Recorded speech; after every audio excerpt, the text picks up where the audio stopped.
I think now you can all hear me. Please let me know how you are feeling today. I'm really, really excited for this event. Welcome to the Gamification Legal Design Art Gallery.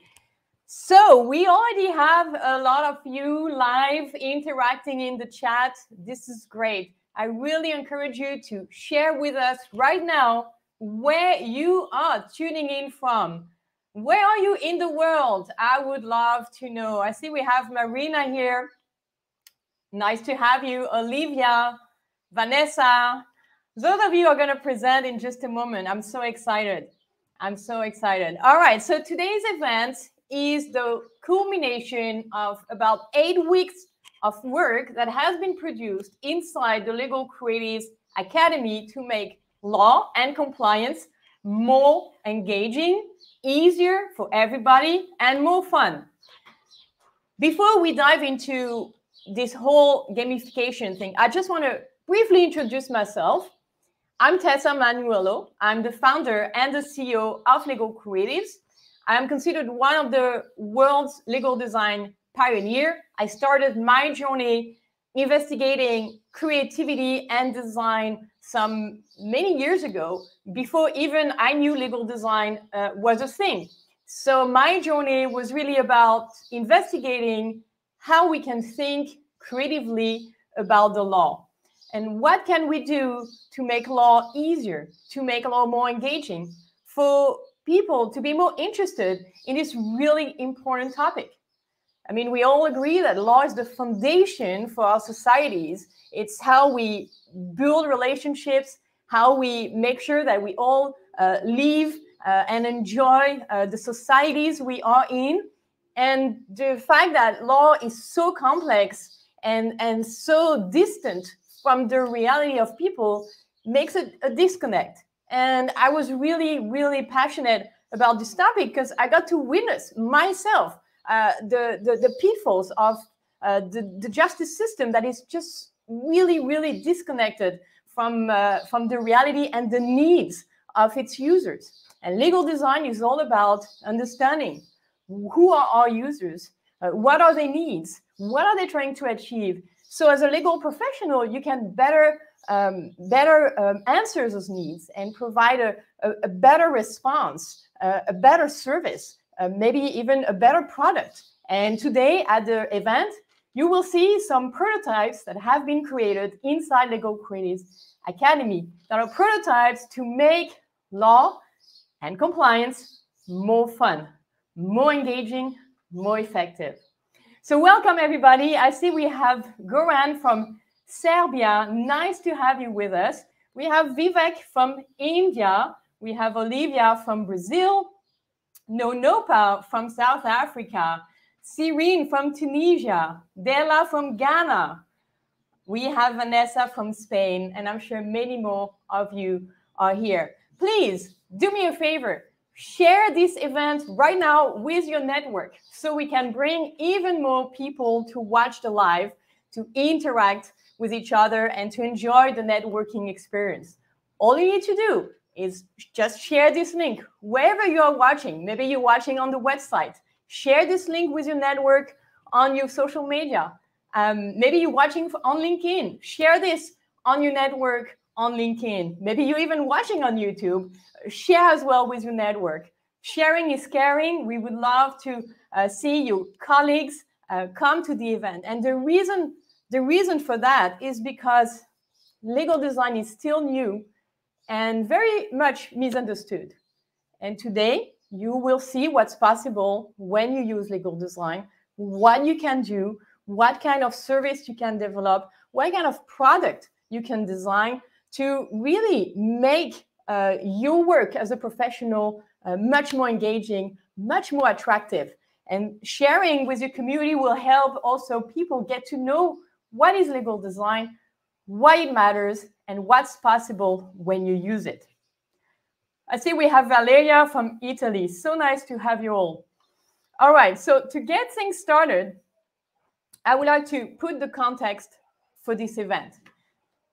This event was about making law and compliance more engaging. This is why we called this event the Gamification Lego Design Art Gallery. You will see different prototypes throughout the event. The event will be about 2 hours. Make sure to stay until the end so you can see all of the different prototypes. You will see very different prototypes on very different topics as well. You will see some for legal tech. You will see others for compliance. You will see some tools for cryptocurrencies. Those were the topics that were chosen by the Academy members according to their area of expertise and according to their interest. And so at the end of the event, you will be able to vote for the solutions you believe to be the most promising, and the winners will get a present from us at Lego Creatives. This is it. So let me know how you're feeling in the chat. Let me know if you have any kind of question, comments, how you're feeling about this event. Are you excited? Are you anxious? Are you curious? Please let me know in the chat right now so we can get to have a feeling about how you are excited for this event. As you do so, I'm going to share my screen and show you just a few slides about the challenge that we got to do. So you get to have a little bit more information about what we're doing at Lego Creatives and why we think this art gallery is so important. All right, so let me share the screen now.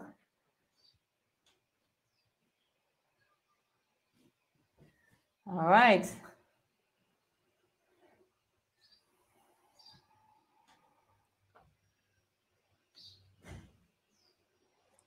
The gamification challenge. We gave a brief to our community members to help them understand what's gamification.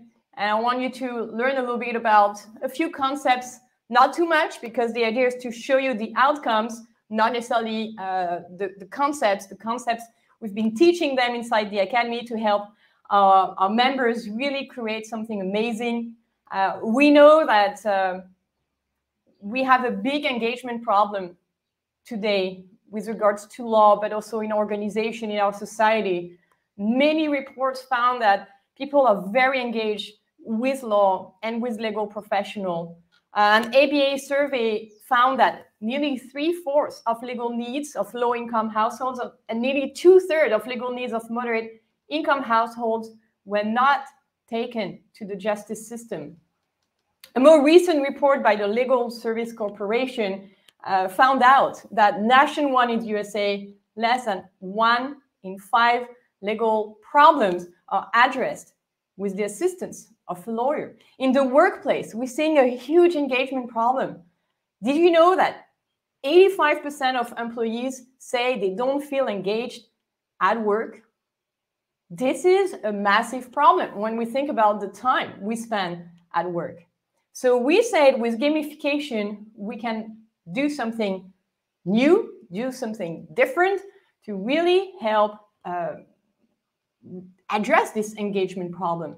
Gamification is really the attempt to enhance systems, organizations, activities that are inspired by games. Who likes to play video games here? Please let me know in the chat. I used to play a lot when I was a teenager, and I got completely hooked by them. And I'm sure if you've been hooked by those video games, maybe your children are completely hooked by them. And the reason for that is because the experience of the game is designed for you to stay engaged, for you to go to the next level, for you to gain superpowers, for you to gain some kind of rewards. And when you play now online with a global community, you're part of, it's not playing alone, you're part of a big community. And so gamification is using those concepts from gaming and using them in non-game industries, such as law. The idea is to implement a purposeful process that would transform an activity, a system, a service, a product into something that brings a positive experience, positive skills, and positive practices. And we can use that a lot in teaching as well. So there are different features that can be used for gamification, such as giving points, giving badges, having leaderboards, avatars, having some performance graphs, so being part of a team, create meaningful stories. And today, I want you to pay attention to what are the features our members have decided to use for their products, for their service, for their training program. Are they using points? Are they using badges? Are they creating avatars for the users to feel more engaged? I want you to pay attention, because at the end of this event, you will be voting. You will be voting, and I hope you will be voting based on what I'm sharing with you right now, the gamification features, but also those of the teams who will show about training. Is training bringing a sense of motivation using gamification techniques? Can we bring a better flow experience for learners? Because those of you who are teaching, you probably know it's hard to have your students engaged. And so you need to use some of those strategies when you create a gamified experience for your training program, so you can make sure your students are engaged, they're actively learning, they're making progress, they feel motivated, and they enjoy the learning experience. So throughout the challenge, we said, let's have everybody choose a topic of their choice, define an outcome for their service, their product, their game, define the concepts that are important, and then create the journey using gamification. The objective is really to design a new experience or a game using the gamification features, using the gamification strategies, and being able to present them today so they can get some feedback from you as well. And we can evaluate whether those solutions are worth being developed for real. So the objective is not just to present, but maybe to actually make the prototypes real and viable and sustainable and go to market with them. This is the power of this activity, to really create something that will be sustainable, lasting, impactful, and hopefully attractive for you all. And so this is it. We had those mentoring sessions, and now we are for the art gallery. This is so great. How is everybody feeling about this? Let me know. I'm going to stop sharing my screen for a moment here. All right, everybody. So I see we have our members in backstage with us. They're getting ready to present. This is so nice to have you in the studio. How about the live attendees? How are you feeling about gamification? Let me know in the chat. I see we have Sumi here, who's tagging people. This is so great. You can do that. You can tag people so they can watch. Stéphane Baller, I would love to see Stéphane part of this live. Enke as well. This is great. This is great. Thank you for tagging. Nonopa says she's feeling excited. All right. Let me know a little bit. Let's have a little bit of interaction in the chat. Tell me why you decided to join today. You're about to see the presentations, but I want to build a little bit of engagement. So tell me a little bit more about you. I really want to know a little bit more before you get to see the presentations. Are you excited? Are you curious? Let me know. Let's build some engagement. This is very important for us to have you being engaged. All right. So let's see here. Let's see what we have. Oh, Xavier is with us too. So nice, Xavier. Merci. Thank you for being here. Yvonne, tell us what makes you watch this event. Come on, let's bring it up. Let's bring some interaction here.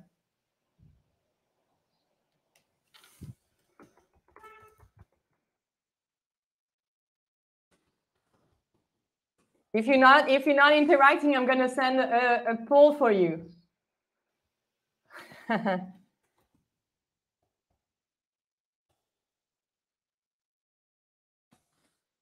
All right.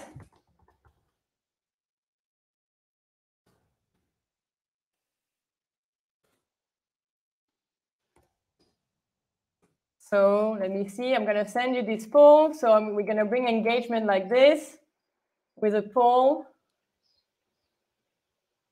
All right.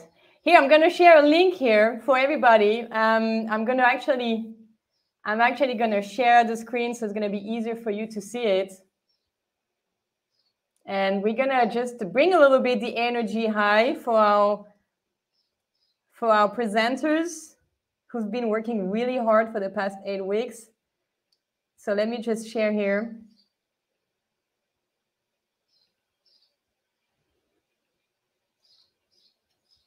All right.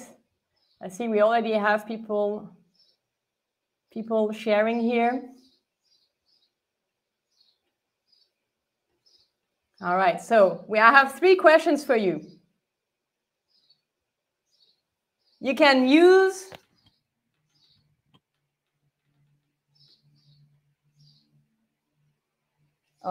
this is the beauty of the live voting instructions. You can go to menti.com, open a new window, go to menti.com and use this special code. You can take your phone and just scan here with your phone. You can just scan this QR code and please answer those 3 questions. Answer here's what do you expect from today's event? In what ways do you see gamification contribute to the future of law? And a few words about your experience so far. Let's get you warmed up. All right, I'm not going to continue until you guys answer a little bit in the poll. We want this to be interactive because this is how we have more fun and this is how we learn better. I see you want the creative sparks, learn a little bit about gamification, enjoy the presentations, having some new ideas, learn more about legal design. Oh, this is great. I can talk a little bit more about legal design at the end of the event. Some great projects. You want to see some games, get the creative spark. Yes, more game. This is great. This is great. How about the second question? I don't know why there's only 1 question you guys answered. Let me just check here. But this is great. This is great. This is great. Thank you for sharing. All right, we're about to get started. We'll have different teams. So I'm gonna just ask backstage the team 1 to get ready to present. Team 1 is and just to recap here is Joseph and Stanley and Simona. Get yourself ready. You're about to go on the stage with me. I'm really excited for you to be there. Then we'll have Maria, Nonopa, Yasmin, who will be presenting their project. After we'll have Anthony, Marisha, Rodolfo. So we'll have 3 teams. Then we continue with Christophe and Monique from France who are going to present. So the Francophone here, you're going to be happy to see some fellow colleagues from France. And then we'll have Cecilia, Vanessa, Sunashi. And at the end, we have a surprise because the team got to work on gamification as well. And we're going to show you a little bit what we have prepared at Legal Creatives. All right, everybody. This is great. This is great. So let me take a look again. Oh, we have Luis from Brazil as well. So nice to have you. So nice to have you here. Good morning, good afternoon, everybody. All right. This is great. I see you see that gamification can help empathize with users and get them to understand better legal issues. This is very important. This is so true. Making law better. Stop boring interactions. Yeah, we can really improve significantly the quality of the interactions using gamification. Making law better, help with the client-centric approach. And maybe you're not sure yet. You will see today some examples. And this is good, fun and inspiring, improving. All right, so how is our first team backstage getting ready? We have Simona, Joseph, Stanley. Stanley, I hope you're here backstage. I'm gonna bring the first team. and they're going to present themselves. They're going to present their project, and pay attention because you can ask your questions, make some comments, and at the end get to vote. So I'm going to bring Joseph. Hi, Joseph. Welcome. Hi. Simona as well. Hi. Stanley, I'm going to bring Stanley here. I hope, Stanley, you're going to be there. I see an orange screen here. Hey, Joseph, how are you today? Yeah, really good, thank you. Really good, thanks. Yeah, actually, I don't know why my screen is orange. Sorry about that. Adds an air of mystery. It's good.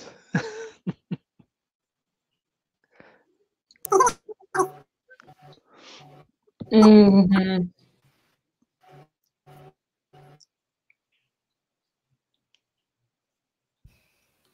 Hey, Joseph, can you hear me? Joseph, yeah, can hear you fine. Can you hear me? Present yourself.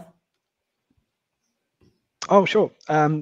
Yeah, shall we just go straight into our presentation or do intros? Yeah, just present who you are, what you do. Yeah, sure. So my name's Joseph Stoker. I'm an in-house lawyer sort of based in London in the UK. Thanks, Joseph, for being part of this. Simona. Hello, everybody. I am Simona. I am finishing my master's degree in law in Bologna, and I am a huge fan of legal design. This is why I am here with you all. And yes, you're going to see our presentation in a few minutes. Yes, we're going to wait for Stanley to come back. In the meantime, maybe you want to share a little bit about how has been your experience of this challenge. Great. Oh, after you, Simona. Go on, you can. Okay. Actually, I was a last-minute addition to Stanley as Joseph's team. Hello, Stanley. Hey, yeah, sorry, a little bit difficult here. Yes, I was a last-minute addition to their team, but they were so welcoming, so collaborative. I had a very pleasant experience working at this challenge with them. And yes, hope we can provide you a nice experience for you too. This is great. Thanks so much for sharing. Stanley, would you like to present a little bit yourself to the audience, what you do, you White Hat Guys Initiative too?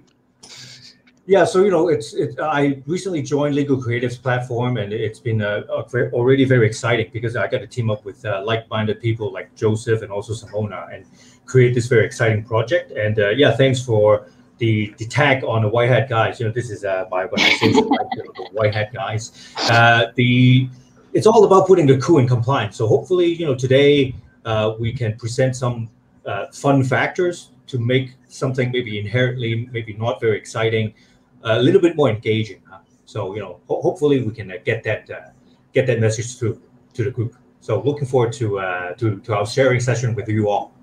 This is great. Thanks, Stanley. Yeah, Stanley has been doing an amazing amount of work at the intersection of compliance and law and creating games. So I'm looking forward to see your team project. You can share your screen if you would like to, and let's get to discover what you have been able to create together. And for the audience, you can ask questions, make comments throughout the presentation. Do not be shy. We love to hear from you, read your comments. And if you have not yet shared, share this with your friends and your network right now so they can enjoy the presentation by Joseph, Simona, and Stanley. Cool, thank you, Tessa. Yep, so our project, as sort of Tessa mentioned, was to basically focus on using gamification to give compliance and compliance training a level up. So I'll just give a quick run through of the team. So there's Stan, Simona, and myself. So Stan and Simona are going to run through some of the demos and some of the work that we did. But before we get into that, we thought it'd be good to sort of go through some of the rationale as to why we chose compliance and compliance training. So as sort of Stan mentioned, he's got quite a bit of a background in compliance, and I'm starting from a early growth position, I suppose, in terms of compliance, but have an interest. And there was a little bit of crossover in terms of the subject area, and we knew that it was something that needed a touch of improvement.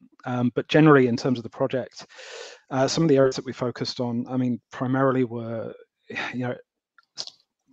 around compliance training. There's generally a disconnect with staff when it comes to that training. It's not something that most staff around a business interact with on a regular basis. Equally, compliance is a very heavy topic. There's a lot of subsections in there, and going with the fact that people don't interact with it, it can become something that people, it is quite a lot to take on because there's a lot of abstract concepts. Equally, and stereotypically, training around compliance is pretty dry. So with all of that combined, we thought it was a perfect area to level up with gamification. So some of the outcomes that we were looking to achieve, particularly when it comes to compliance training as a whole and with this project, we needed to make sure that communication was effective. Staff around a company or a business need to take away and understand key messages. And as part of that, one thing that we really wanted to focus on was the stickiness of those messages. Compliance can be quite complex. So to help encourage retention of those messages, the interactions need to be short, they need to be simple, and easy to remember.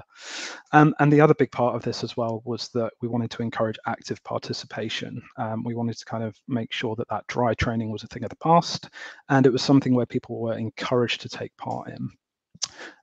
So with all of that in mind, some of the key concepts out of all of that and some of our thinking that we wanted to make sure we brought into the project was that, given it's such a huge area, we wanted to make sure that some of those segments are very bite-sized, and it allowed us to kind of have the ability to inject a bit of variety. One of the key things that we needed to make sure was that there was stickiness in the messages that we were sending, as well as making sure that there was some rewards and that element of competition that was brought in as well, which we've both seen from our experiences, both Stan and myself when we were conceptualizing this, is something that works and encourages participation.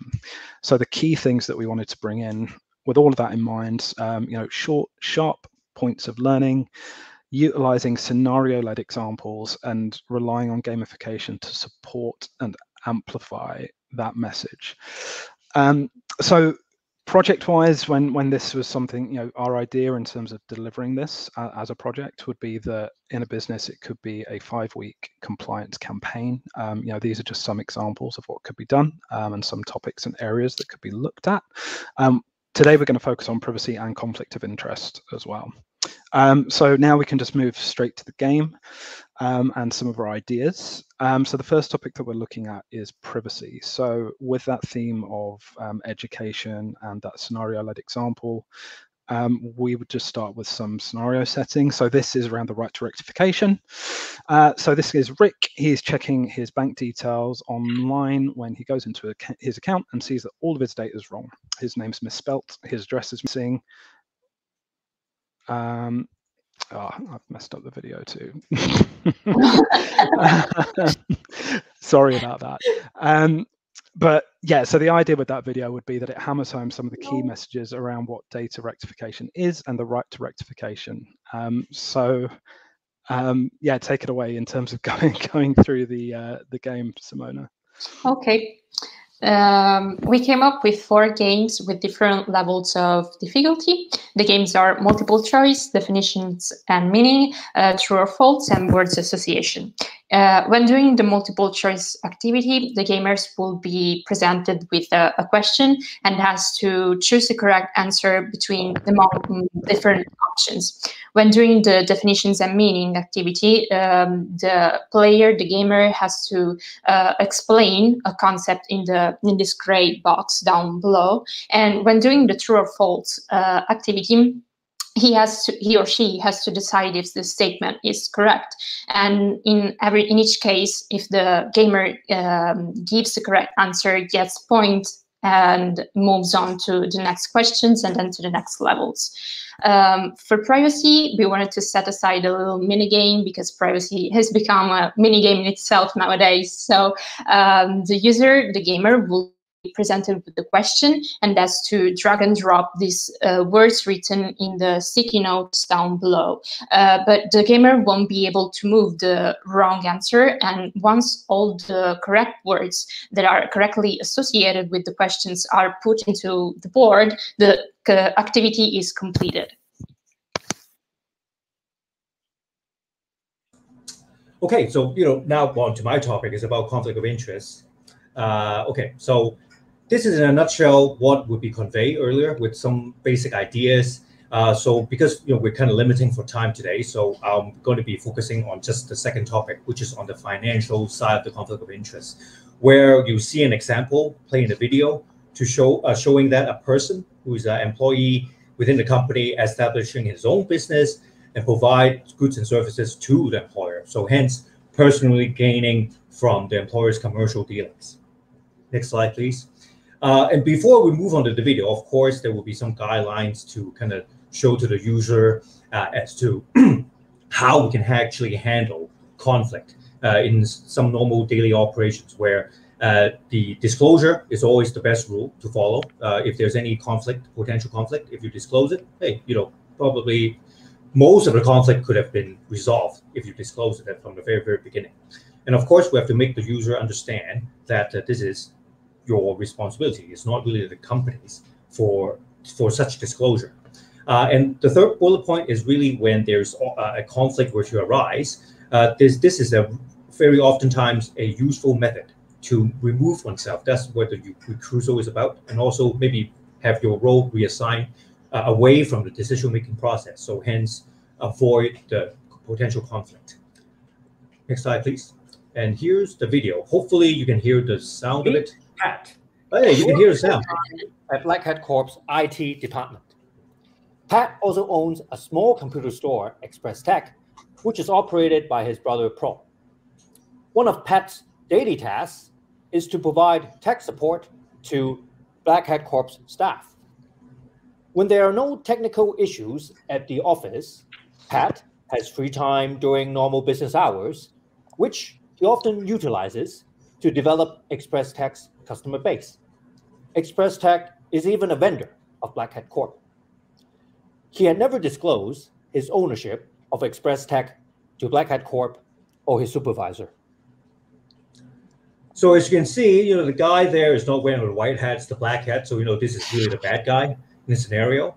So now a little bit onto the game now. After you watch the video, there's going to be a little game to be played based on the scenario you just saw. So it's a dodgeball game because I play a little bit of dodgeball during the weekend. So as you can see, or maybe that's a little block on the bottom, but that's the question down there. So it's Pat's behavior appropriate? That's the question. And as you can see also, there's a clock counting down and the people will be approaching. You are kind of a little bit of pressure against the clock.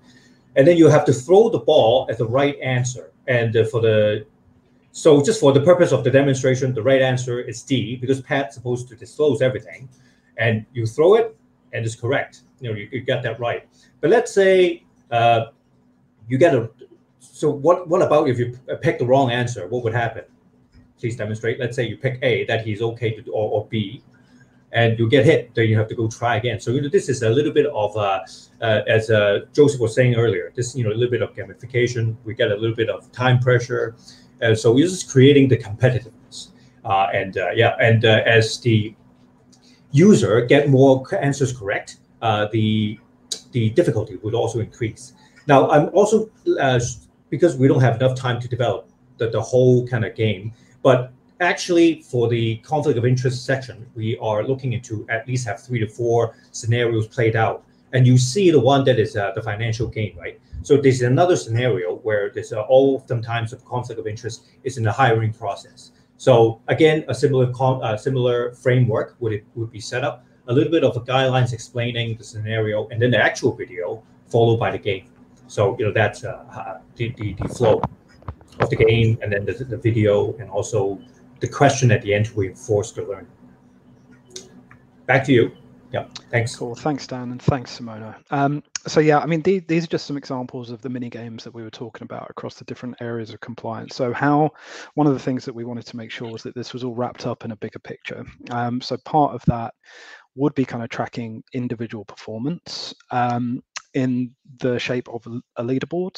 So at the end of the training and all of the mini games across the different areas, you'd have, and a business would have the ability to either group it by teams or by individuals in terms of how well and how many points that they scored based on their performance in the games.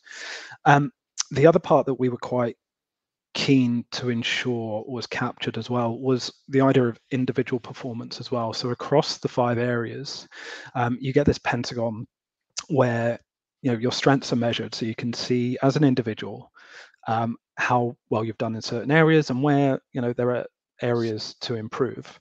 And we know that this is a tactic that works quite well in terms of self-development and self-improvement. I mean, particularly if the idea of bigger competition isn't that appealing. So for example, to somebody who's quite introverted, the idea of self-improvement might be more appealing, and this is a gateway to that. And we've seen that work in apps like Peak, where you're constantly training and trying to improve different areas.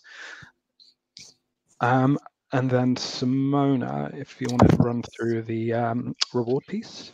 Yes, we came up with some stickers. The I am the next level sticker will be given to everybody regardless of the score they make, and the other sticker that should appear right now, yeah, that one would be given to the most valuable player, which makes the highest score. But we didn't want to, as Joseph and Stan said before, we didn't want to just give prizes based on the score. We wanted to encourage personal progress as well. So based on gaming patterns and the strengths of the players, they will get different badges. For example, the method man goes to that kind of player that always finishes every single question and every single level before in one single area before starting a new area. Whereas the rooftop of observer badge will go to someone that tries little different questions, different activities at the same time. But a gamer can perform very well in a single type of game as well. So for example, let's say the true or false games. This gamer will get the true detective badge based on his gaming patterns and personal strengths. The reward system is going to be group-based, so that victory of one player, of one gamer, translates in the victory of their own department. So, for example, all the people that work in the same department as the person that has classified as second or third place will get, for example, gift cards that they can spend individually, but they can also gain an additional discount if they use that gift card with their co-workers. Whereas the people that work in the same department as the person that's as classified as first place will get a discount to a restaurant that everybody wants to try, so they can all have a nice dinner together. And that's it. Thanks, Simona. So just in terms of wrapping up, what we wanted to make sure that we did was kind of take a look at everything that we've done as a whole, but also reflect back on the elements of the brief that we were given. So to just kind of run through in terms of some of the features that we used as part of the campaign and the mini games and the rewards. As we've demonstrated, we were looking to utilize points scored, so based on the speed of response and the complexity of the questions answered as people progress through the game, as well as the basics of whether they got something right or something wrong. In terms of leaderboards, we introduced that in terms of the ability for teammates and individuals across departments to encourage competition. As Simona just ran through, sort of badges were really important to us. So there's the ability for real life stickers to be given to employees based on the achievements that they get and involvement in the program as a whole, but also there's the ability for graphics to be given electronically so people can use them for internal display, so like in Slack or if they want to post on LinkedIn, that kind of thing. And importantly as well, we used performance graphs to show individual strengths and competency, as well as relying on that to encourage growth and learning. And then just in terms of some of the strategies that were employed, immersion was derived from kind of that progression of more complex questions as the user progresses. The concept of self-efficacy from real life rewards and recognition in terms of the competition that's encouraged. We also utilized growth, so from in terms of an individual's performance and that self-improvement over time, as well as finally motivation as well, which is driven from levels of competition, either within a team or across the company, but even as I touched on earlier, the idea of the individual and just that concept of self-growth as well. And that's it. That's everything.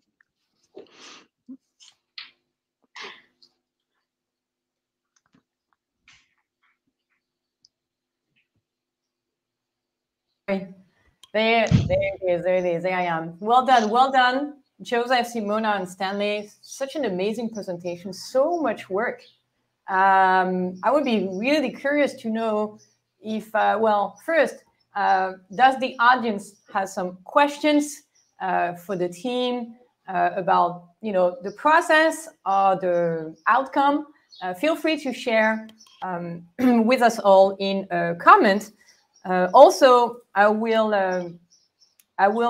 actually came up with this idea to ask for live feedback from you all. So I'm going to share in just a moment another poll for you, so the team can get some feedback from you and get to know what you like, if you would use this kind of solution, maybe things you did not understand or didn't like so much. That would be super useful. So I'm going to share the screen for you to see the poll and answer it now. There's the link as well right here. There's the link, but it's a bit of a long link. So I'm going to present the screen to show you. So I would be really curious to know how much time did it take for you to come up with this great solution? What was the process like? What did you enjoy? What was difficult? Please let us know a little bit. Maybe who wants to take that?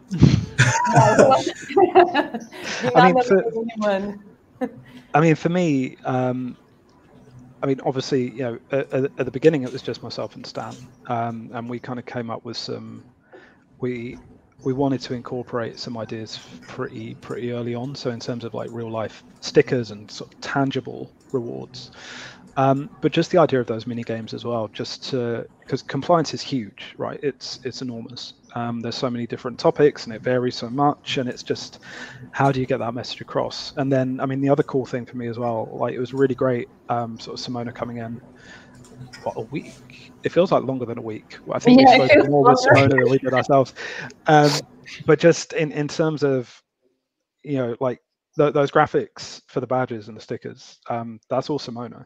Like she did the graphics for the badges and the stickers, which are just awesome. And I think, for me, it was something that, the whole concept of gamification is way beyond, I've never touched it, never looked at it. So it was great. It was kind of pushing me out of my comfort zone, and it was good. Yeah, and for me, we hope Joseph and I we kind of kicked off very nicely because we found out that we have this thing with stickers and badges. So yeah, we really kicked off there, and we really feel that from that, it kind of goes really well with creating stickiness with the stickers. So we kind of build on that and try to just maybe create a sticky message through some of our life experience as well. So, and then Joseph was saying that how he oftentimes also played the word association games. So that's why we have the memo pad, pulling the memo pad from the bottom and stick it to the top. And I kind of also run the idea, of some of my interest in dodgeball with Joseph and say, actually we can incorporate that into part of the game. And so hence, we were just really talking about what we do in the day-to-day basis. So to make something like Joseph was saying before, it's very general and kind of big, and try to make it more relatable through some of the daily activities that we do. With 3M, the post-it notes, I think everybody can relate. Dodgeball, okay, with a little bit of sports and competition, we can also relate. And yes, going back to the stickers, I just have to say, yes, Simona joining us kind of in the later stage in the game, it was just like, I think she entered our orbits for a reason. And, this is it, to make the whole presentation that much more sleeker with the stickers and also the very nice description of them. It really gets the point across. So thank you, team. Thank you, Joseph, and thank you, Simona, and thank you, Tessa, for putting us all together. Thank you. Thank you. Thanks, Stanley. It's so true. I want to give a special applause to Simona, who got to join the team at the latest stage. She was working with another team, but this challenge ended up being way more difficult. And we actually had, I believe, like 3 or 4 people dropping out on the course of this challenge. And so Simona wanted to continue, and she joined the team. So also thanks, Joseph and Stanley, for being so open. And this is the kind of spirit we want to build inside Lego Creatives. We are here to learn. We are here to test some new things, experiment, grow out of our comfort zone. And although it's a challenge, this kind of a little bit of a competition, we are all here to learn and to enjoy ourselves. The feedback is pretty amazing on the poll, so congrats. There was, I think, one comment about the graphics. Maybe you want to share which tool you used. And there was another comment as well, maybe the explanation of the journey could have been easier. It's true, there's a lot you have presented. Well, I think the time constraint, we're only giving 10 minutes per team to present. So this is, of course, not making it easy for you to explain with more time. But this is true. Like sometimes we tend to want to do so much, and it's just too much for the user. So breaking it in smaller steps so they can absorb the gamified experience and the content. For sure, always less is always more. So any comments on the tools and last words before we get to hear another team present? Maybe, I don't know about the tools, Simona? Yes, for the graphics, I have used Undrawn. I can give you the link if you need it. Yeah, you could put it in the chat, maybe in the chat for the people to be able to, after you present, you can put in the chat. Okay. That would be fantastic. And then I have used Canva for the prototype, the part with the different games, like multiple choices, definitions, and meaning, that part. So there are 2 tools that I have used, Undraw and Canva. Cool. Canva is such a great tool. Yeah. Yes, it is. We've used Canva for so many things, redesigning documents, contracts, I've created a game using Canva and Miro as well. So yeah, I didn't know this other tool. Very useful to know. So most of the people will actually use the tool. There is a Lego game edition. We'd love to know more about that. Maybe at the end you can talk a little bit about that. So thank you to the team for presenting, for the hard work. I've really enjoyed watching your presentation. I have to say I've been really impressed. I hope you're going to continue this journey and implement this. The game or some elements. I know, Joseph, you're working at revamping your compliance training. You're going to use some of this? 100%. 100%, yeah. This is so great. Well, thank you so much for being with us today, for sharing your work. And I invite you to watch the other team's presentation, Stanley and Joseph and Simona. Thanks again, Joseph, Stanley, and Simona. How do you like the experience of the event so far? Let me know. Isn't it amazing what we're able to create? I see Rebecca is sharing here amazing work. Victoria is congratulating everybody. Vanessa as well, sending good job, really good job. Very good to see the collaboration in the team. Absolutely. Marina says congrats as well. Bianca mentioned she really likes the feature rewarding the department instead of just the individual. Yeah, this is a really smart thing to do. You want to value collaboration, and you need to provide an incentive for that. And I thought as well that was a really smart thing to do. We're about to hear another team. The next team will be Maria, Nonopa, and Yasmin. Really excited to discover this solution. So get yourself ready. I see you all in the backstage. If you have a presentation, you can start sharing it as well in the backstage. And they're going to present a solution that is related to legal technology. We all know that there's a lot of technologies that we can use in law now, but we may not know which one to choose. We may not know which one is going to be, useful for us. And there's a lot of, it's not easy. It's not easy to make this decision, especially when you are a large organization. You want to make sure you're making the right decision. And they've been really invested in building a solution to help lawyers do that. So I'm going to bring to the stage here. Get yourself ready, girls. I'm going to bring Carmen. Here's Carmen. Hi, Carmen. Can you see? Hello. Yes, I can see you. Hi. This is great. This is great. Nice to have you. Yasmin. Hello. Hi, everyone. And Nonopa. Thanks for being here from different corners of the world. Maybe you want to present yourself? Yes. Yasmin?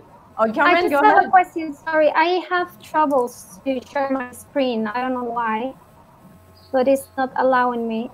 So, is there another team member who would like to do that? Oh, I could help if you send me the link. Let me check. Okay. Let me just take a look. Maybe it's somewhere. I don't see the presentation in the backstage. You can send it to me. I can help you girls. Not a problem. In the meantime, is there one of you who would like to introduce yourself? Okay, I'll go. So, hello everyone. My name is Yasmin Hidouk. I am a training lawyer based in Algeria.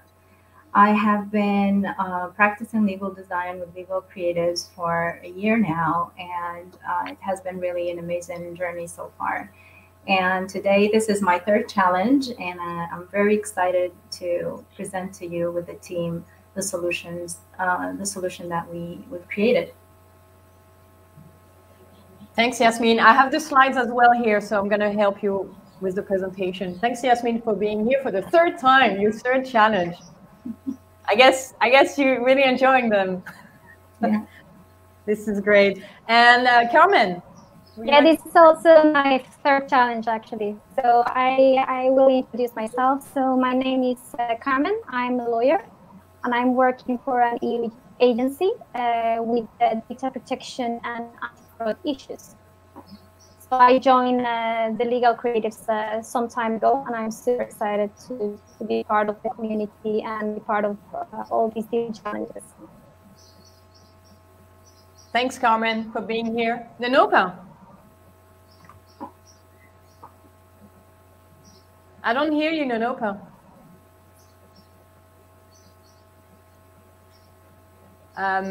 Maybe you want to unplug your headphones?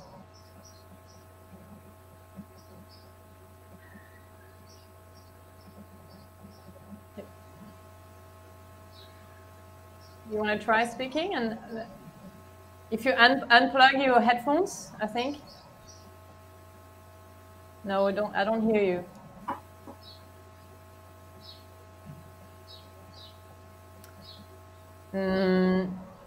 I don't know. You are not on mute, so it's supposed to work in the broadcast studio. Am I audible now? Yes. Yes. Perfect. Hello, guys. I am a law grad, a legal technologist, and a product manager. I recently worked at the intersection of law and technology, so I'd review like a ton of legal tech software for solo lawyers and small law firms. Now I just finished my product management certification from product school in Silicon Valley, so I hope to get into that space and see where it takes me. This is great. We already have some great feedback about your presentation. So I'm going to help you with the slides. You just tell me when to go next, and I will go next. And before this team starts, I want to remind everybody to share the event on your social network, wherever you are watching, whether you're watching on LinkedIn, on YouTube, on Facebook, on the website. Share this with your friends and colleagues so they can also see how to use gamification for legal technology. So, Tessa, does it work now? Yeah, it works perfect. Perfect. Okay. I'll be in backstage helping you with the slides. You just tell me. Thank you. Let's go for it. So hello, everyone, and welcome to the Legal Tech Gamification Challenge. And next slide, please.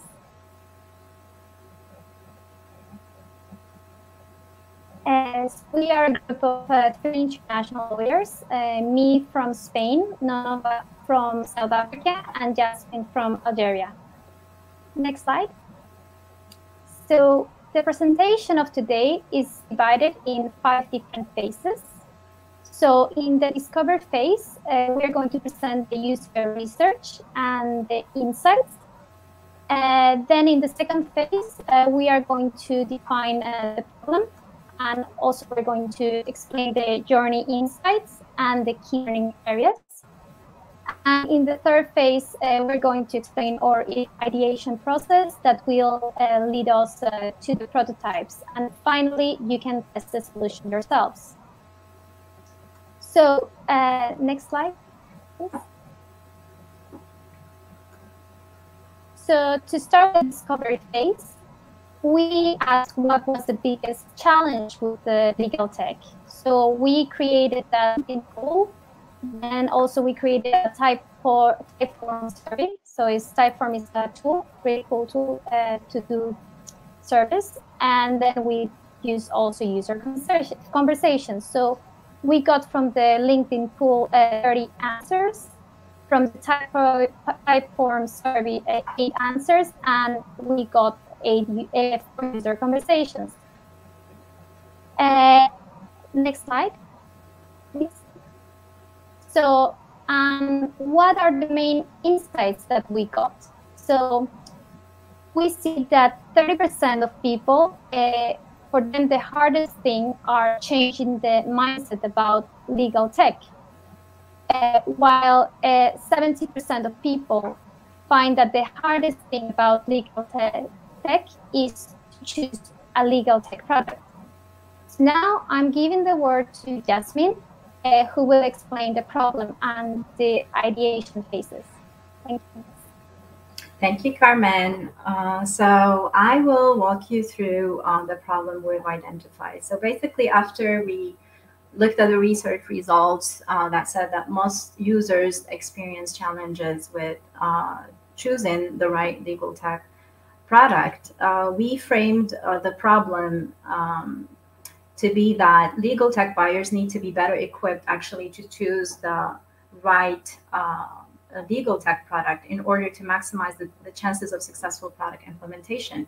Because obviously there is no point in successfully implementing the wrong tool.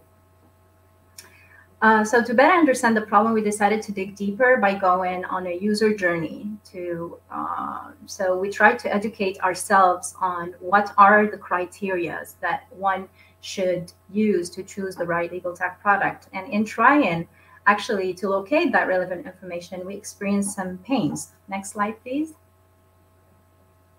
So the pains that we identified, the first one is that yes, the information is available, but it is scattered. You would have to go through a lot of resources available online in order to have a good and comprehensive understanding of the criteria that you need to choose the right legal tech product. The second thing is that even though we found some information that were good at giving you a comprehensive view of the criteria and the steps you have to go through, the format in which these resources were available was not very user-friendly. Usually you'll find a PDF that's labeled as a guide.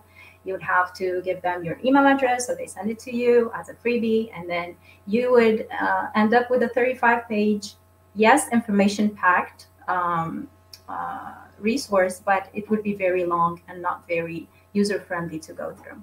So overall, we were surprised to find out how much, actually, just to know what are the criteria, the experience was time-consuming and obviously not very fun.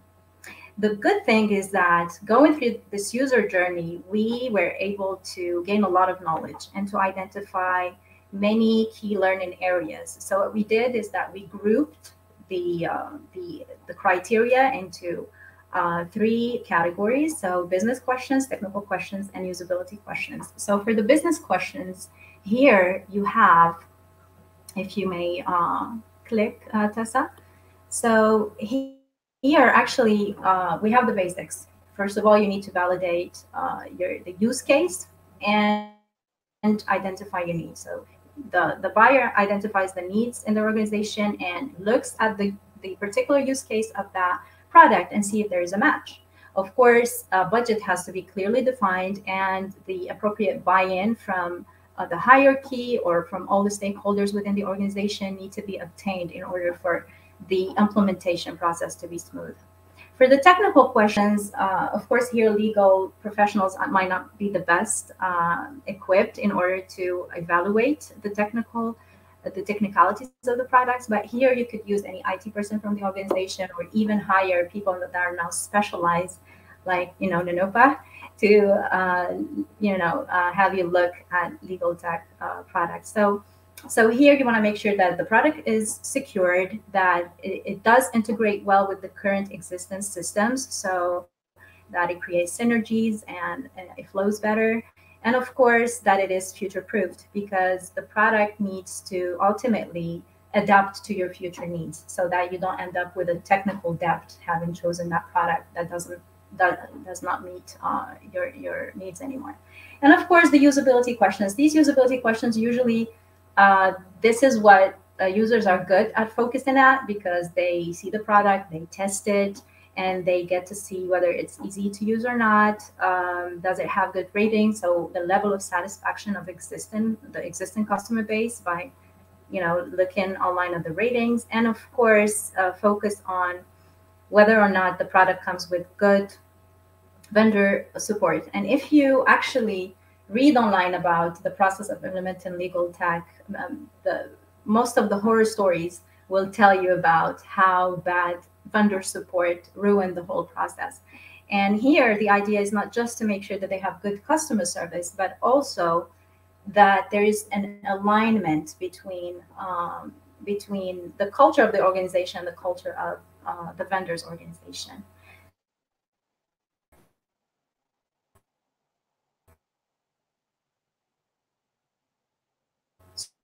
So once we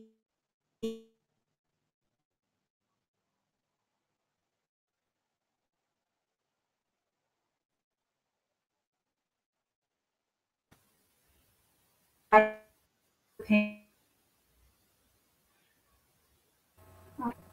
don't know. Am I still here? Am I here? Yes, I think you're back. Okay. Were we all right. I think you're back. Let's continue. Okay. So as I said, I don't know, where did I stop?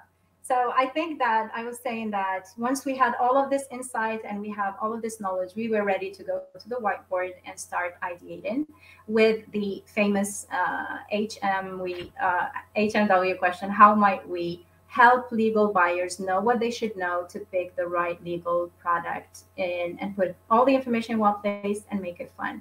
So now I'm ready to let Nanopa show you what we came up with as a solution. Okay. So basically, we played around with a few tools. We played with Word War, and Figma, and it boiled down to 2 games. That is the maze game and the quiz show.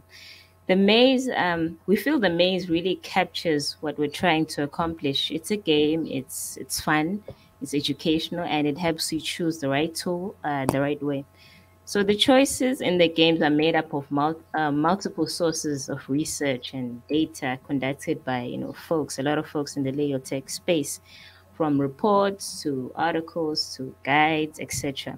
This helped us pick what questions are important and what are the use cases and the business case, because legal tech is not just about law practice, it's about the business of law as well. Next slide, please, Cesar. So we narrowed it down to 4 main features of this game that the game should have to be. It should have to be informative. It should save you time, since choosing tech is time consuming. It should be easy to use and shareable, because we don't want to add to the pain of usability. And also it should be fun. So those are the main features of this game that we decided to go with, the maze. Okay, next slide, Tessa. Okay, so what we're about to show you is a 30-second showcase of the game, and I'm going to add a link in the chat so that you guys can play it for yourself. So next slide, Tessa. Can you please click play on the game?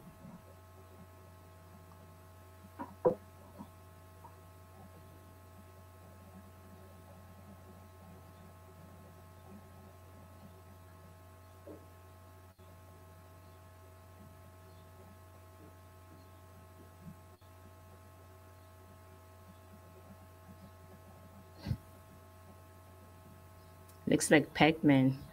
Mm-hmm.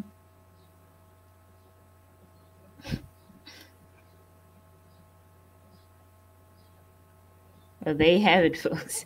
It's 30 seconds. So as you can see in the game, it's basically we ask you a set of questions, and a lot of them are correct answers, but you need to pick the most correct one while running away from those little blue guys, because they kill you. So if you get the wrong answer, then it's game over. But if you get the right answer, then you move on to the next question, you progress, and those unlock depending on the answers that you choose. Next slide, Tessa. So please test the game for yourself. You can just scan the QR code using your browser. It'll take you to Maze, or I can just copy the link in the chat. Do you guys have the link anywhere near you? Okay, there you go. I'll just copy it in the chat so you guys can have time to play. Okay. There, it's in the chat. Okay, I'll just share it again on LinkedIn as well for folks who are on LinkedIn. So this is so great. Yeah, let's have everybody play. Yeah, please play the game. The chat is in the LinkedIn live stream as well. So please play, and then we'd really like to know what you think. It's like you can just give it guys like well, not 4 minutes, but like 2 minutes to play the game, and then. All right, let's have you play the game and let us know how you like it. So we'll give you just a few moments to play this game. You can scan the QR code right here. I'm doing it myself. Just click on the link and just play. So when you scan the QR code, you're being taken to the tool, and you can start playing the game.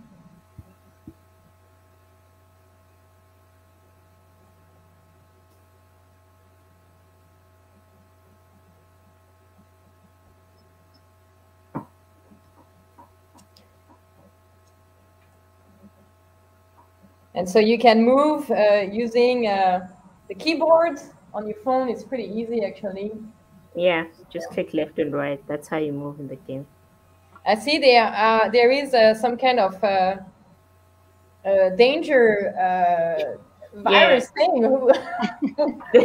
That's blue people. The sense of urgency.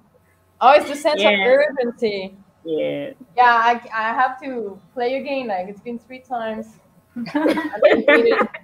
You just keep dying. Yeah, that's what happens to your business when you pick the wrong tool. So it's allowing people to stay engaged, right? Yeah. Pretty cool. Okay. You got it right. Congrats. Nice. So I guess everybody should have had the time to play. Yes, I'll let you yes, yes. continue presentation. Yes, please go to the last slide. Okay, so we would like for you guys to share your opinions with us on LinkedIn. It doesn't have to be public. You can just DM us. If it's public, you should use the hashtag Maze Game, like hashtag Maze Game, and just give us your opinions. Like, was it usable? Was it helpful? Was it fun? Do you think it's valuable? Because the last thing we need is to create yet another tool that no one really needs. So please share your insights with us on LinkedIn. We'd really like to know what you guys think. Thank you very much. Thank you very much for your great presentation. This was really, really phenomenal. I really love the prototype that is already functioning. We also giving you a Menti poll to share with us a little bit what you like from the solution, what maybe other things that could be improved, any additional ideas you may have. And to do that, all you need to do is to use the Menti poll that is available in the chat. I'm going to put it as well on the screen for all of you to see. Also, any questions, any comments? I see someone was asking about the tools.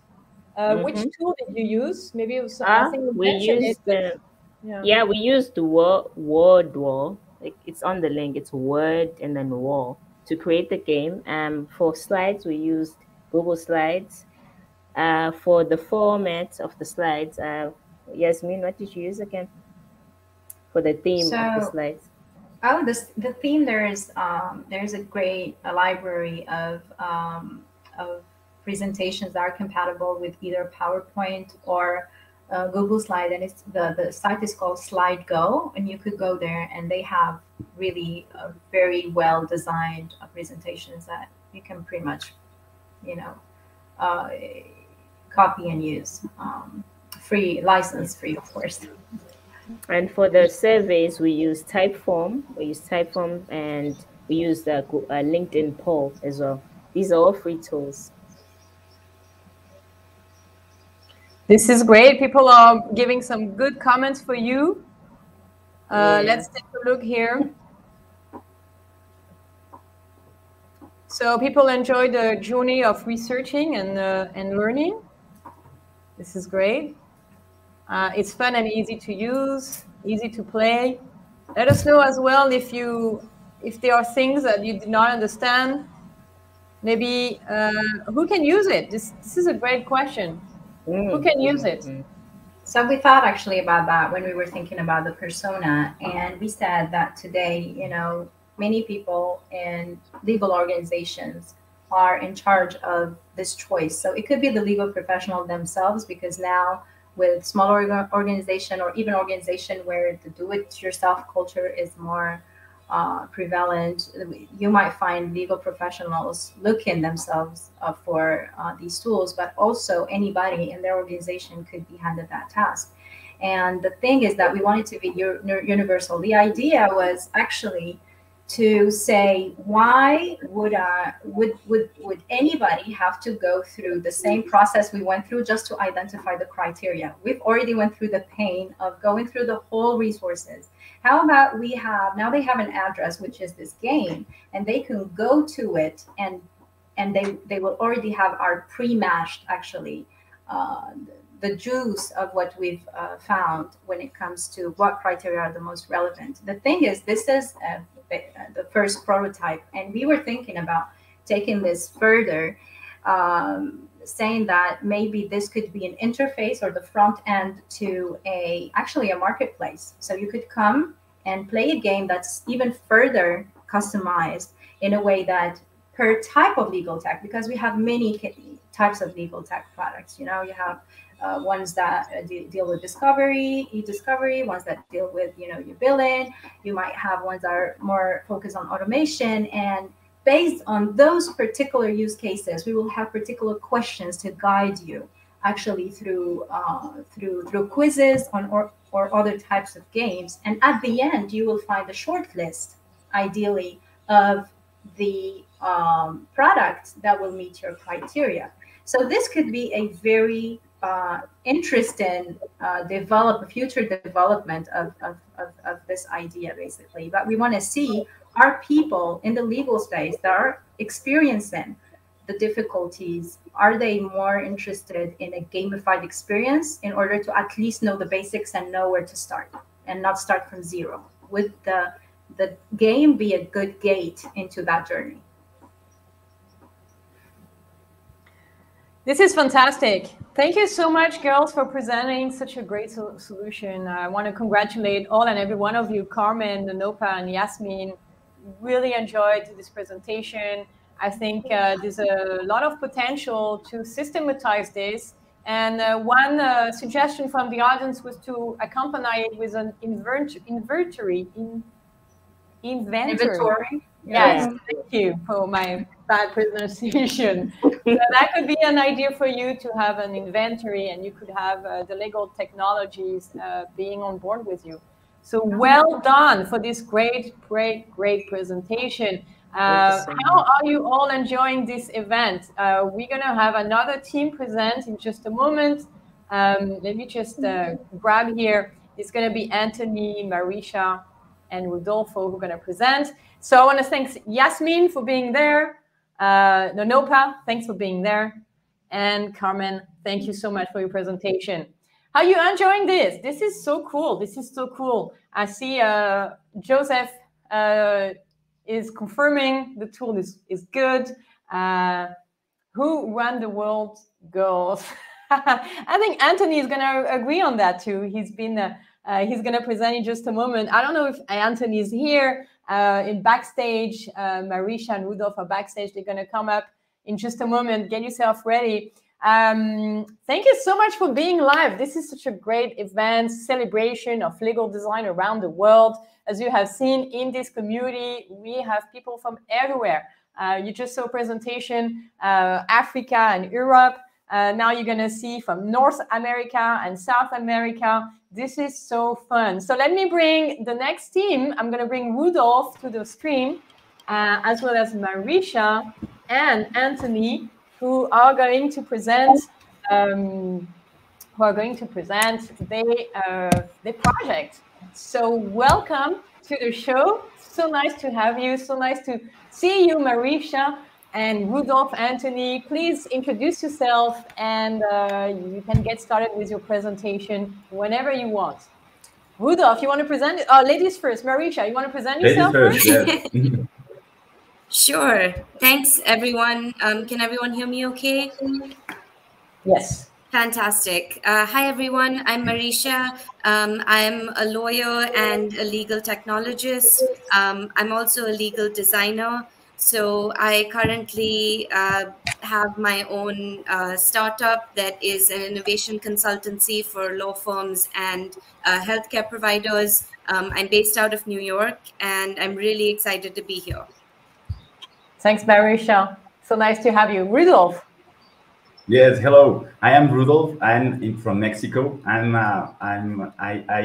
work as a lawyer in the trust division of a Mexican bank, and I'm newly in this experience. I just have been related with legal design since July, and I'm very happy and enthusiastic to apply legal design in all kinds of my career.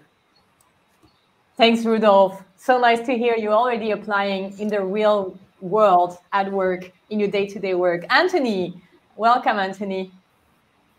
Hi, everyone. Good morning. I have enjoyed the other presentations and want to thank Legal Creators for the opportunity of joining us together and inviting us to such a challenge. I'm Brazilian. Our team is a mix between Latin America, US, and India, and this is amazing. And I'm an insurance attorney.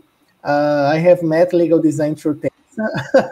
I don't want to speak promiscuous, but Tessa has been my long-time mentor in legal design, and I'm so happy to be here once again for this challenge. Thank you so much. This is great. Thank you. So let's see what you have in stock for us today. If you want to share your screen, whoever is going to do that, please go ahead. I'm going to put it to the screen. And to everyone who's watching live, again, share this with your network. Don't you think this is amazing what they're able to create in such a short time? This is the power of legal design and the power of community. So make sure to share with your network. I don't see the screen in the backstage. Let me see again. There it is. Great. So I'm going to bring it. You should see it now. Yes, this is great. Let's go for it. This is great. Legal Easy. Sounds great. Feel free to click present so we can see big, and let's go for it. If you need anything, I'll be backstage. Have a great presentation. You will love it. You will love Legal Easy.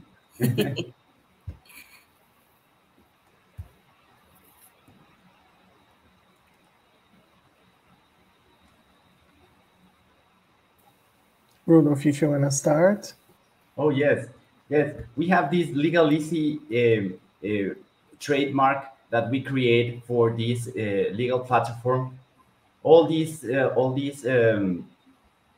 It starts because people don't know very good and they are kind of confused in the legal matters, and even for legal language that lawyers use to communicate, it's very difficult for everybody to engage for legal matters because they don't understand, and even lawyers, they have lots of work and they don't do lots of things in order to be more engageable with their users. So we have 9 interviews for creating this game and this platform. And what we realized from these interviews is that about relating with legal language, people said that users said that the language used by the lawyers, it's kind of medieval. They are very old. The language is confusing and not straightforward, and that we users need user-friendly online systems with simple language.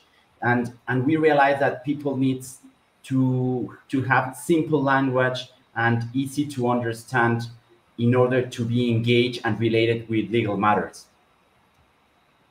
So we have lots of hot topics now in the legal area. There's entrepreneurship, immigration, customer rights, employment, health, and one of the most important and that is used all around the world also with the same basis is data privacy. So we choose data privacy in order to create this game.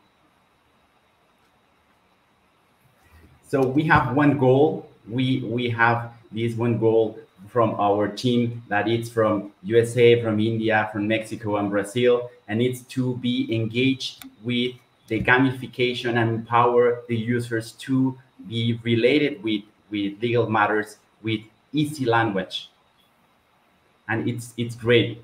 So we create this game, this platform that aims to solve the users a variety of challenges to use legal language in data privacy. So these the users can be more interactive with the concepts, and our platform has this intention to have an educational ludic platform and to know more about the rights and applicable principles of data privacy.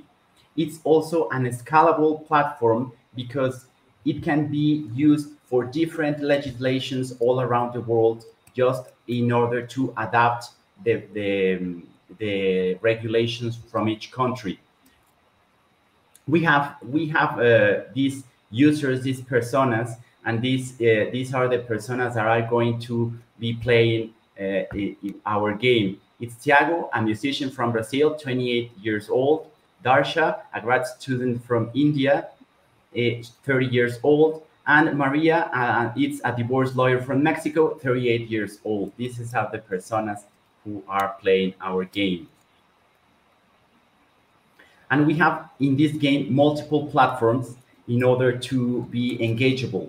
And all are word user word-used games. It's a crossword puzzle, a matching mosaics, and matching columns, crosswords.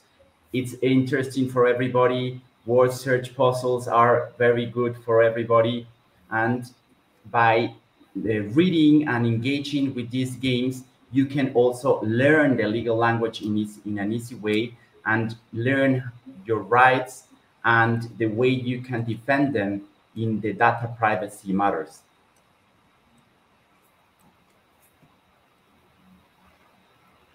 So, Anthony, you can go ahead and walk us through. Yes, thank you. Thank you, Rudo, for the introduction. Thank you, Marisha, for the help. We have navigated through some prototypes. It was so crazy that I threw up like 7 platforms that we could use. And in the beginning, we thought, oh my God, we're going to prepare 7 different games. And due to time constraints, we needed to make some choices. And as the latter group spoke about templates, I just would like to highlight that Legal Creatives provides great Miro templates, and we have used some of them, adapted during this journey. It made our life really easier, and I really advise you guys to explore Canva. There are some courses available and inside the Academy which can help you to do that. And in the end, we agreed that it would be better if we limited ourselves to 3 games. So the first one is a crossword puzzle, the second one is a matching mosaic, and the third one is matching columns. And each one of those different games lead people to different concepts. As an example, the crossword, it leads people, oh, thank you, it is being projected in here. But the crossword is about the data privacy concepts, and you have some central concepts to understanding the law. Just giving you guys some background, we based ourselves upon the Brazilian data protection law. In Portuguese, the acronym is LGPD. It is a law that deeply reflects the GDPR, the European Data Protection Regulation, and as it is nearby to our reality, Latin American legislation, as it reflects simultaneously the disposals of the European legislation, we chose this law for this work today.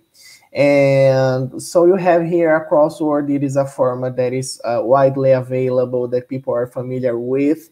At some point, we thought that maybe we could prepare something highly sophisticated, but as one of the aims of this journey is to provide people with insightful and user-friendly information, it didn't make sense for us creating like rocket science. Sometimes simpler is better. I believe Leonardo da Vinci has a phrase that says that simplicity is the latest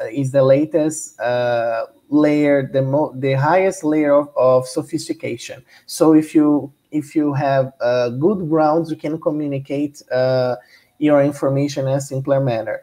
And the second game is a visual experience.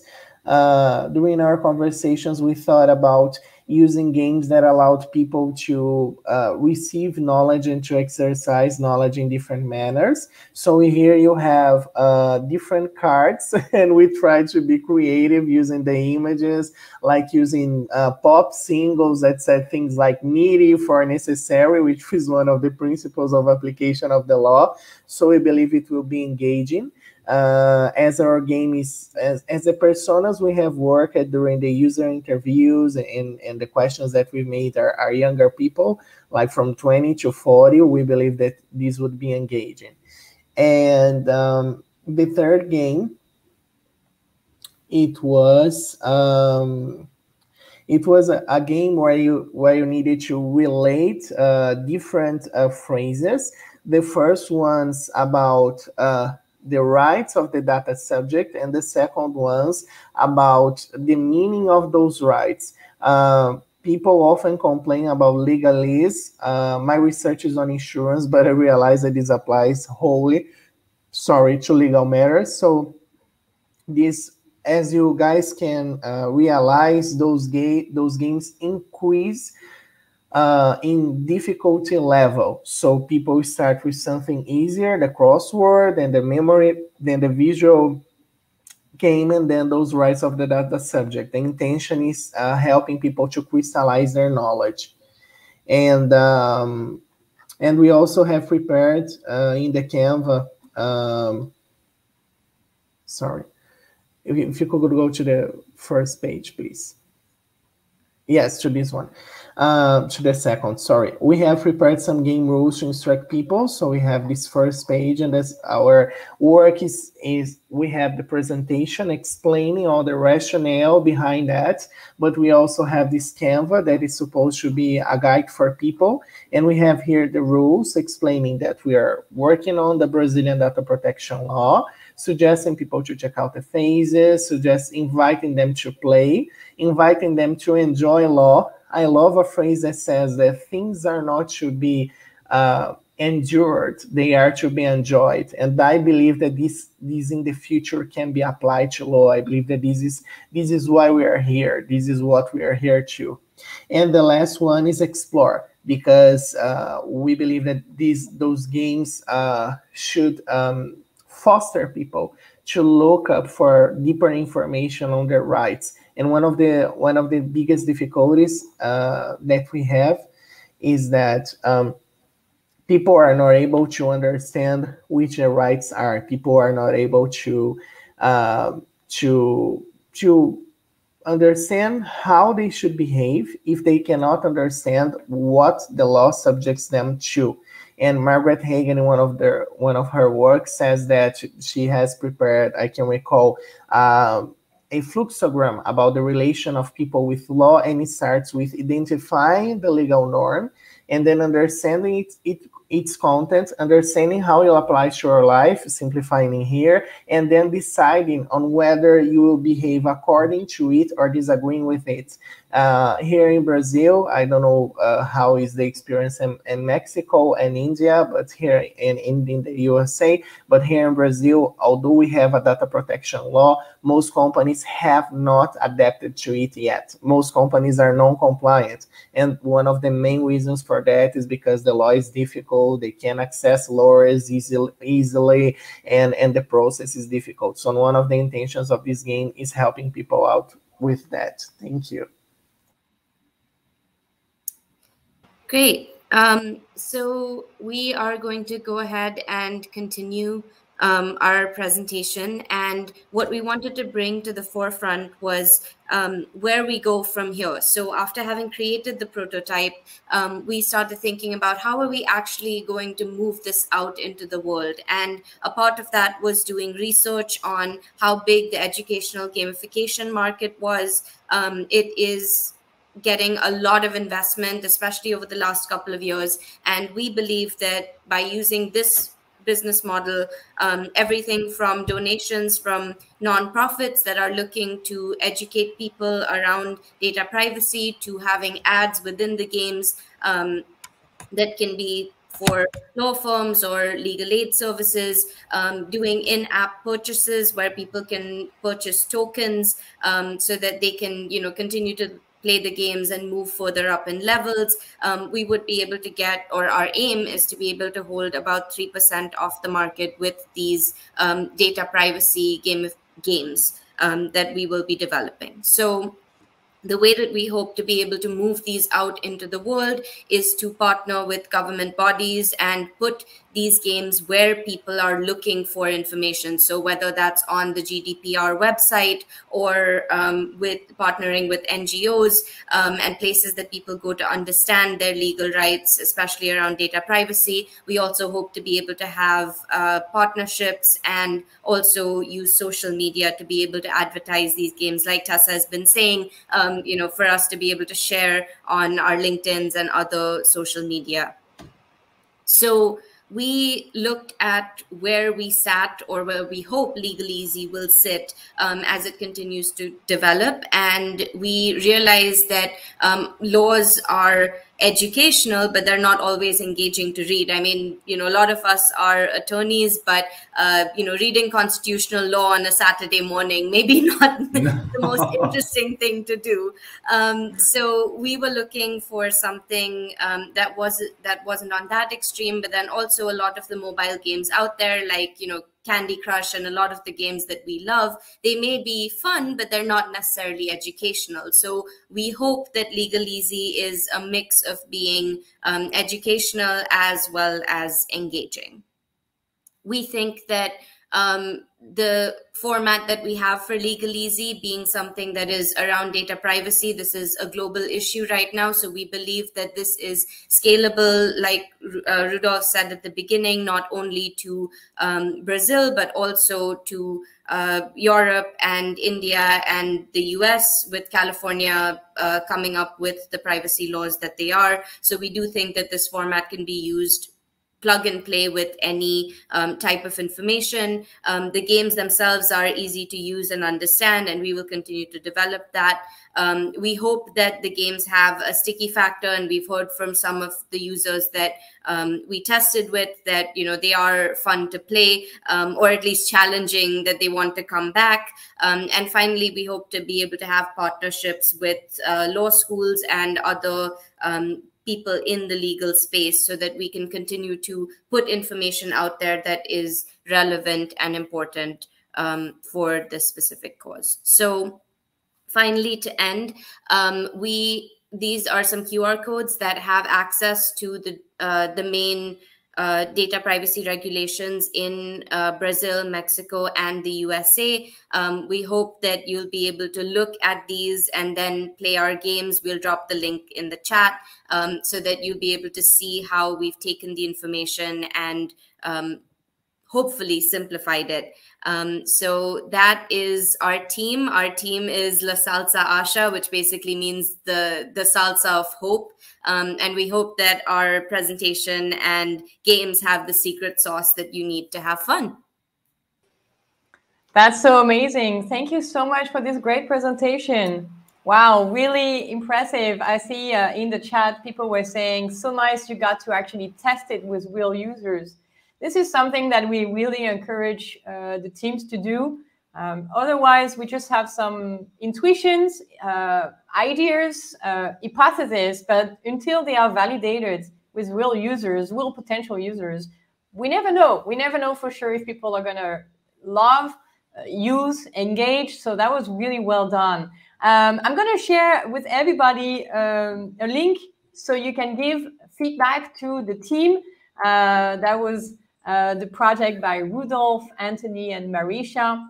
Are you actually going to develop this for real? It seems like you are on track to go to market. Please tell us a little more.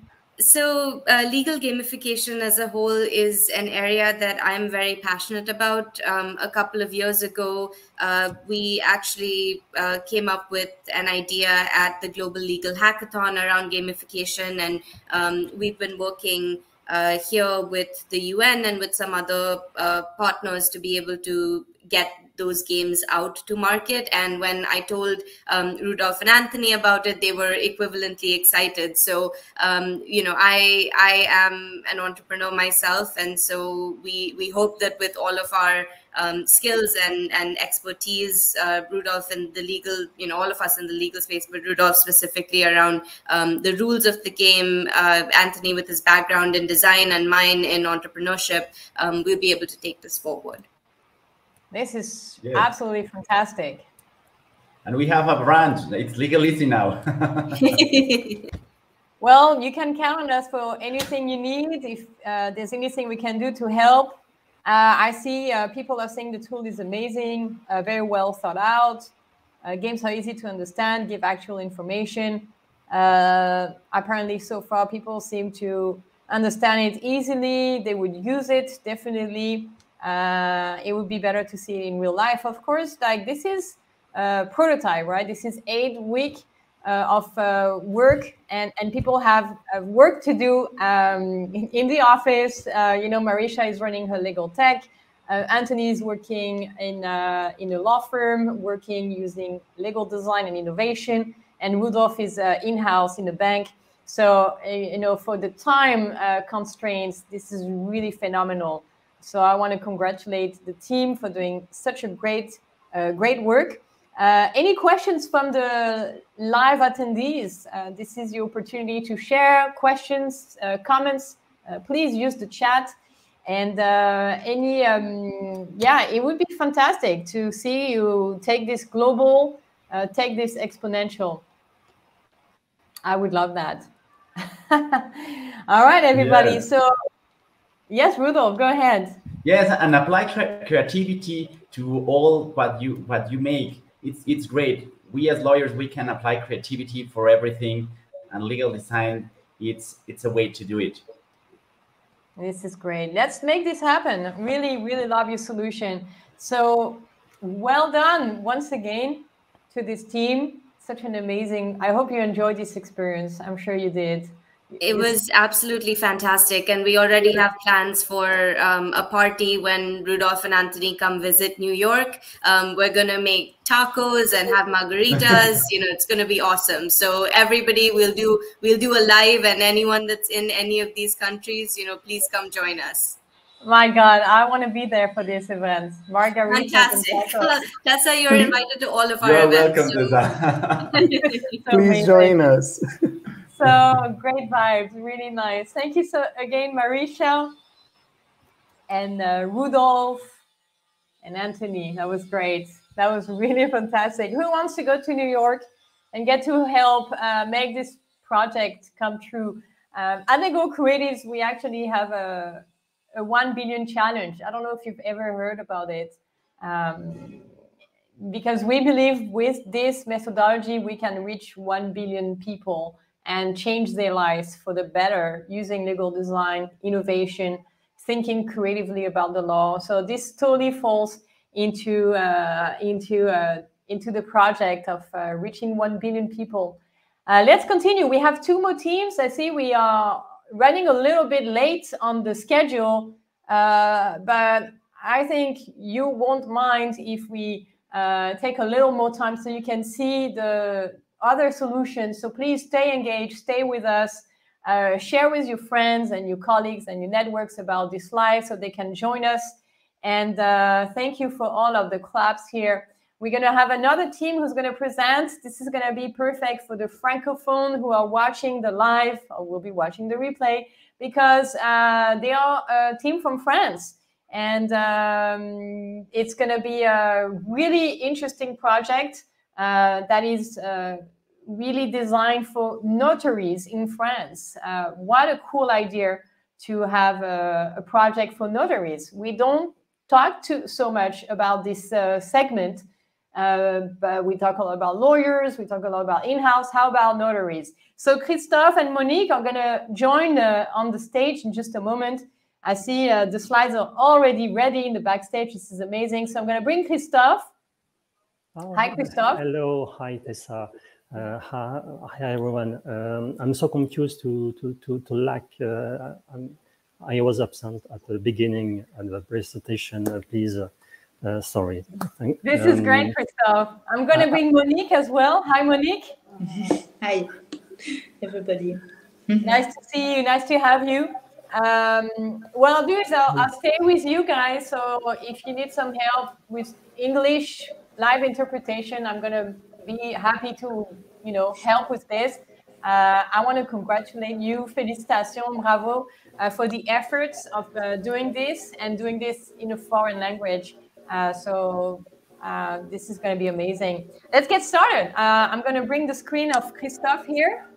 And I'm going to just stay here if you need anything, okay? Let's go. Is it okay for you? Yeah, I can see the slides very well. Looks amazing. Thanks. I'm very happy to present our vision and how my game partner and I perceive gamification in law and compliance for a specific profession, notaries. First of all, presentation. My name is. My name is Christophe Copin, and I am a former notary clerk, a notary graduate, So the notary clerk is the assistant of the notary. He manages the file under the responsibility of his boss, who will receive the act alone with his clients. I am passionate about new technology, and I wanted to combine this field with that of the notary's office, which I know well from having practiced for nearly 15 years as a general notary clerk. I created Upnot. Upnot is a service platform bringing together startups operating in different business verticals for notaries only. And for this challenge, I was with Monique, who is a lawyer specialist in real estate law, and above all, a former notary clerk like me. As you can see, the gamification experience we are going to present to is directly linked to activity of notaries. Monique has asked me to present our work, and I would like to thank her for her trust. Notaries are familiar with compliance through their day-to-day activities in all types of cases, but also in their relation with staff and their ecosystem, which is made up of a public player, the public administration, and the various state bodies and private players such as banks, estate agents, pension funds. All these contributors contribute to the drafting of notarial acts. The notary is ultimately a conductor, a global player, not global player. So I hope you understand a conductor. See, Christophe, yeah. It's amazing. Your English has improved so much. Your slides is still on the team page, just so you know. I don't know if it's normal, if you want to move forward with the slides, but it's fantastic. This act mainly concern real estate and family law. Here,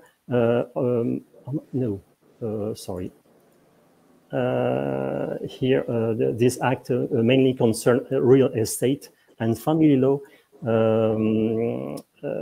There is a lot of type of cases handled by the notary.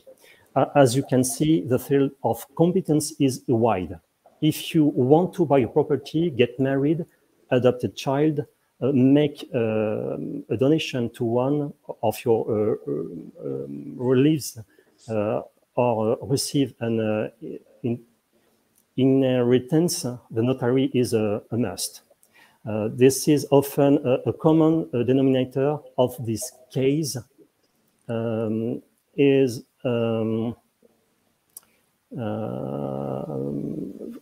as a notary intervenes at the key stages in people's lives, there's event and therefore the files that concern them contain a strong emotional charge and important financial stakes for individuals. One type of files stand out because it accounts for more 50% of notary's turnover. It's contained many compliance points, real estate sales. For the purpose of this challenge, in the interest of simplification, Monique and me have chosen to assume the sale of a house between individuals. In France, the sale of a property is carried out in two stages. First, first of all, a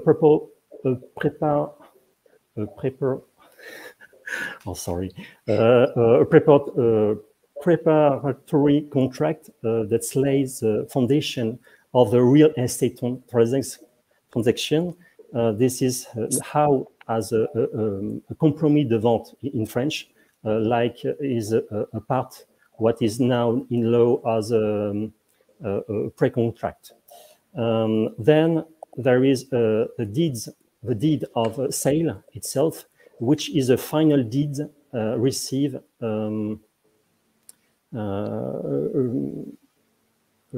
and signed by the notary. These two contract stages are represented in a very brief mind map, which give an overall view of these two operations and above all of the control operation that the notary must carry out in terms of compliance. This point appears in red on this slide. Compliance affects both types of real estate contracts and systematically concern 3 points.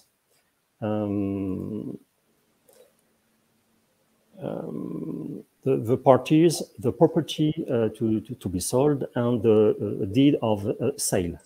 On each these points, the client has a role to play.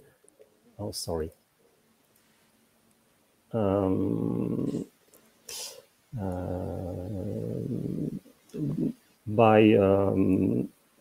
By providing information and documents to the notary, by taking steps and action during the processing of his files, reporting to the notary, and especially to the employee in charge of the files.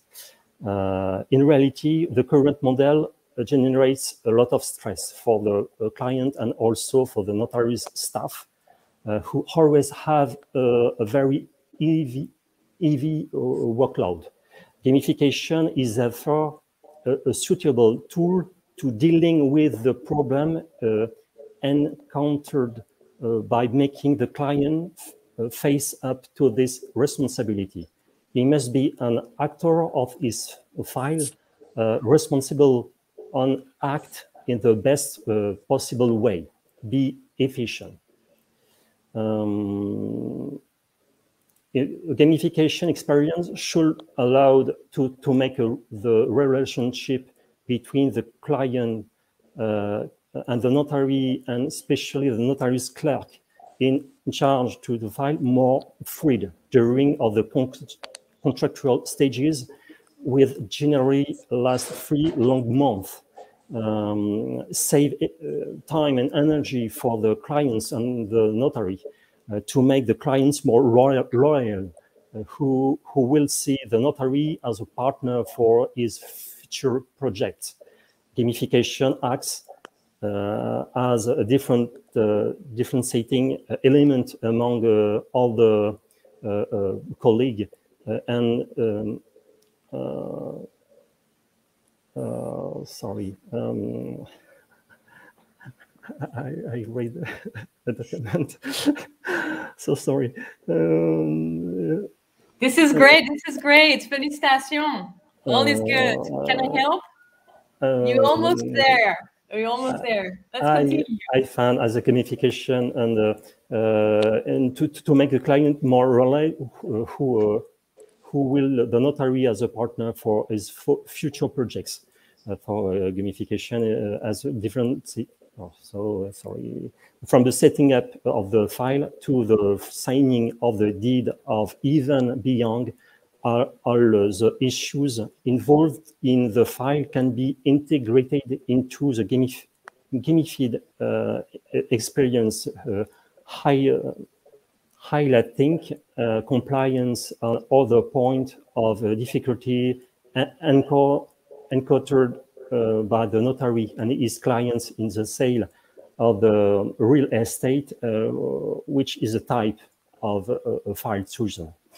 To achieve this objective, we chosen to create a dedicated space to which the client can log into the few interactive content that will raise awareness of the key points of their files. This is how it looks. So Notary sent a connection link to his space, which has been created by 360 Learning, a learning tool that integrates gamification. The client space is displayed like this, and it includes different sequences that retrace the entire client journey from the preliminary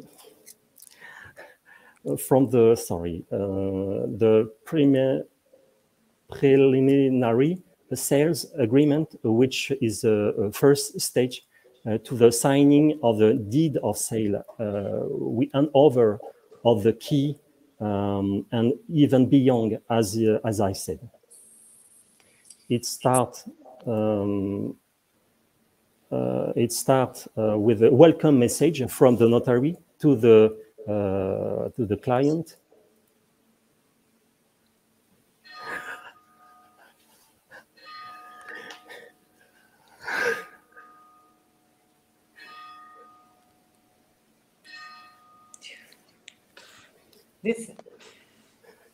We don't hear the sound, but it looks amazing. I love how you are so natural on the video.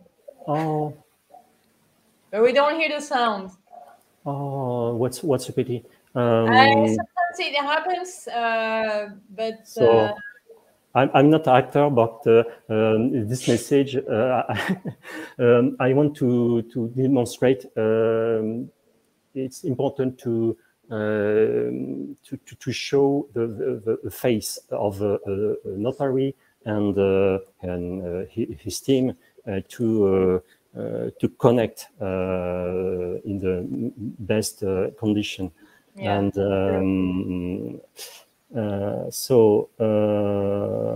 next, the client is briefly informed of the stages of this file and his progress within the firm. This is an opportunity to introduce the member of staff who will be working behind the scenes. Buying property involves two stages. Let's start with the first one, the sale agreement. Hey, instead of simply... Maybe you want to move to the next slide, maybe? Oh, the next...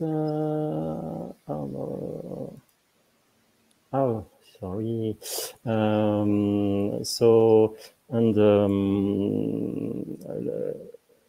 Instead of simply asking for the necessary document, you can explain how your identity will appear in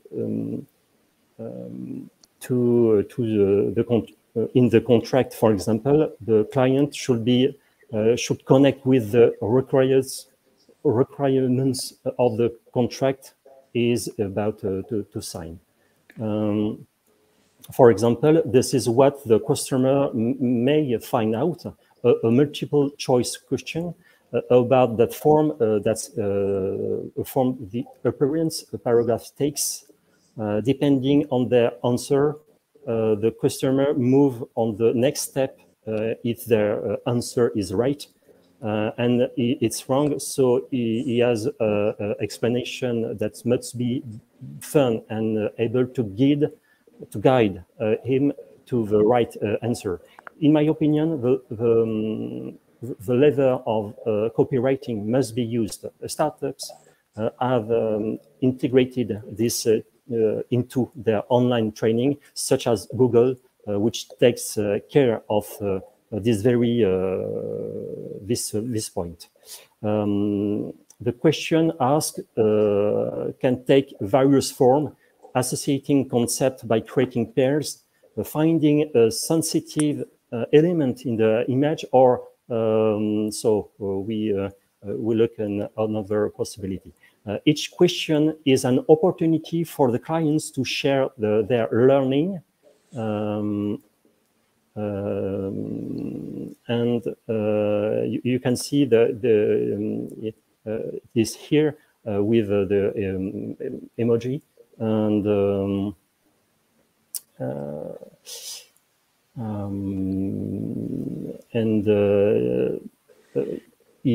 emoji that's invite the client to share their feelings about the question. But you can go further by taking care of this process. The client should not just understand. They must integrate the information here. The client can be asked to put in order the element that make up his or her appearance in the contract has here. Then the client is asked to take a concrete action in this on her file. In this case, to send the necessary document, such as an identity document or a copy of his or her marriage contract mentioned above. This may seem tedious, but to explain it to them, all you have to do is tell them about the client's obligation. In France, the deeds are transmitted electronically to the department of the tax authorities, which registers the deeds in the property file. The registration is made possible by the need drafting software, which contain dedicated input spaces. A mistake, even hyphen in a compound name, can prevent the deal of sale from being registered with the authorities. Have you ever written an email address incorrectly? Yes, you probably have, and you know the consequences, don't you? With our example, gamification makes it possible to explain, or rather to make the clients aware that the notary's work is demanding, that the drafting and a deed meets certain obligation, and that the client's contribution is essential to endure in order to facilitate the processing of his files, his case. All points of compliance or not involving correct action by the clients can be dealt with through gamification and give rise to personalized content depending on the nature of the case and the difficulty generally experienced by notaries, their staff, and above all, their clients. The aim of gamification is also avoid wasting time in file that generally last 3 months or more. The clients must be allowed to take advantage and the time lapses in the file.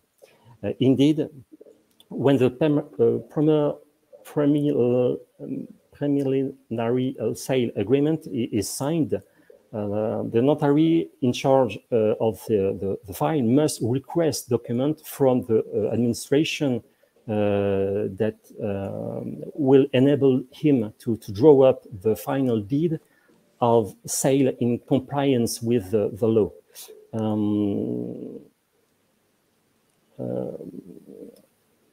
The preliminary sales agreement allows the prospective buyer to arrange a loan to pay the price at the time of signing the final deed of sale, which generally takes place 3 months later, as I said.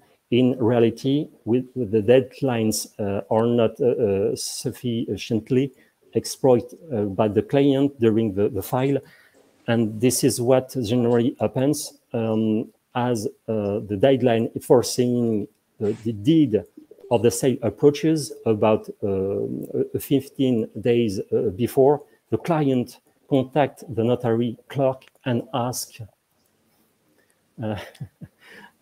when do we sign? What's happened then? The notary clerk reviews the file and releases that elements such as the bank's response to the loan offer are missing, or that the client has still not provided a certain document. Here how gamification can help the notary and his team to better manage this important shift.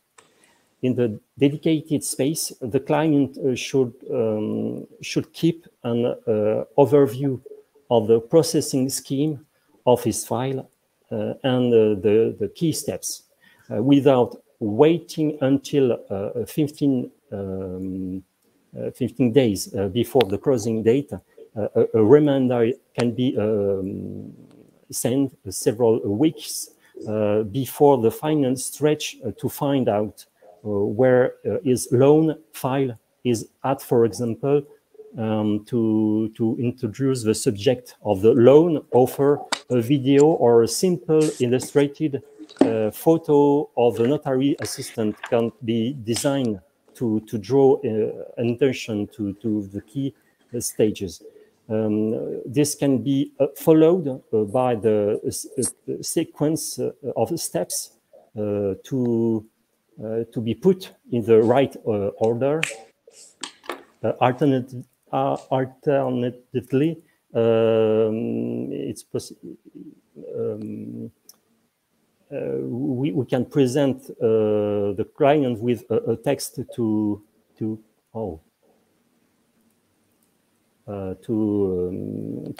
complete to ensure understanding of the progress of the file. On the subject of the financial statement, which is sent with a draft deed, we can create interactive content involving a video response from the client via his webcam on fundamental subject with high stakes in terms of customer experience. It's necessary to combine a high visual impact and the most engaging action possible from the customer. A video response from the customer with their webcam is the winning formula, in my opinion. What are the rewards for the customer for this gamification? The customer receive badges at different stages of their journey. They can also access information presented in the form of deliverable like infographics, videos, enabling them to address aspects related to their project. Because buying property is not just about signing a deed at the notary office, informing various organizations or authorities of the change of address, for example. All of this enriches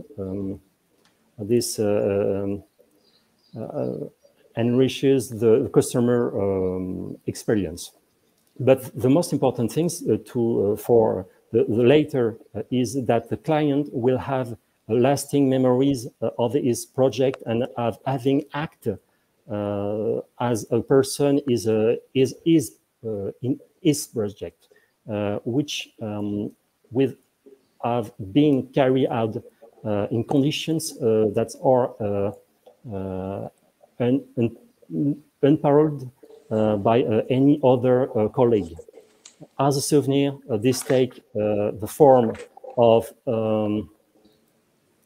a certificate that the client can frame and proudly display in this living room at the housewarming party, the most important thing is that the client is aware that he has reached a key stage in his life, and he has acquired a real skill in the management of property project with his notary, who will be his reflex for the future projects.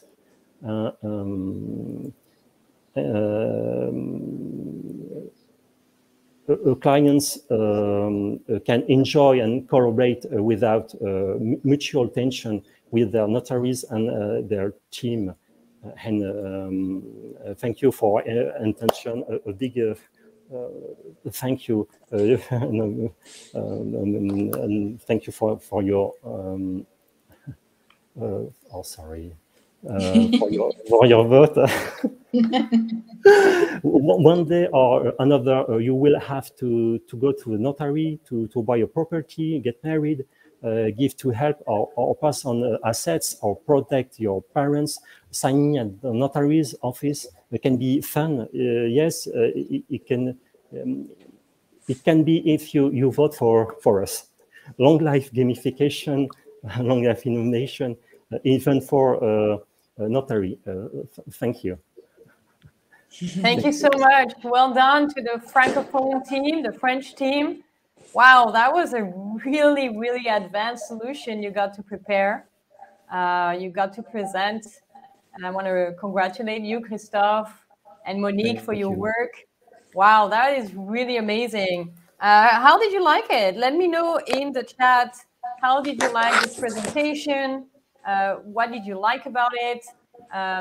We are running a little late on time, but please stay with us. We have one more team. We have a surprise. We're going to vote for the best solutions. So please stay with us.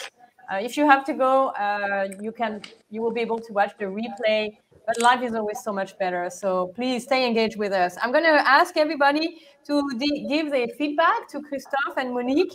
I have a little poll, as I always do, just for some quick feedback to the team. I think they would appreciate it a lot if you could just share a little bit what you liked about the solution, maybe how it could be even better. Would you use it? Would you like your notary to use it as well? So I'm going to share the screen so you can take a look at the Menti poll to share some feedback and ideas to the French team. And as you do so, as you are sharing your feedback, I would like to maybe ask Christophe, I know you've been working on this project for quite some time, how this challenge helped you move forward with this idea that you already had for some time. And if you want, you can speak in French and I can... we have, for notary, we have specific problems in the choice of a tool, because I want to insert a space in a website of a notary. But I want to, when I want to design the solution, it's fundamental to find a good tool that the notary can use, and so it's gamification in the activity is offers a lot of possibilities, but it's necessary to suggest to the clients a serious game. If you, it's possible to move to change the presentation and to make it more fun, but notary is a very conservative profession, and so this is great. This is great, Christophe. I see Rebecca is giving you some comments here about the interactions between clients and professional. Sorry, I think about a very specific point when I designed with Monique this solution. Notary work with different partner and contributor, and with the gamification, we can introduce interaction with a bank of real estate agent. So the gamification can get more funniest experience, and the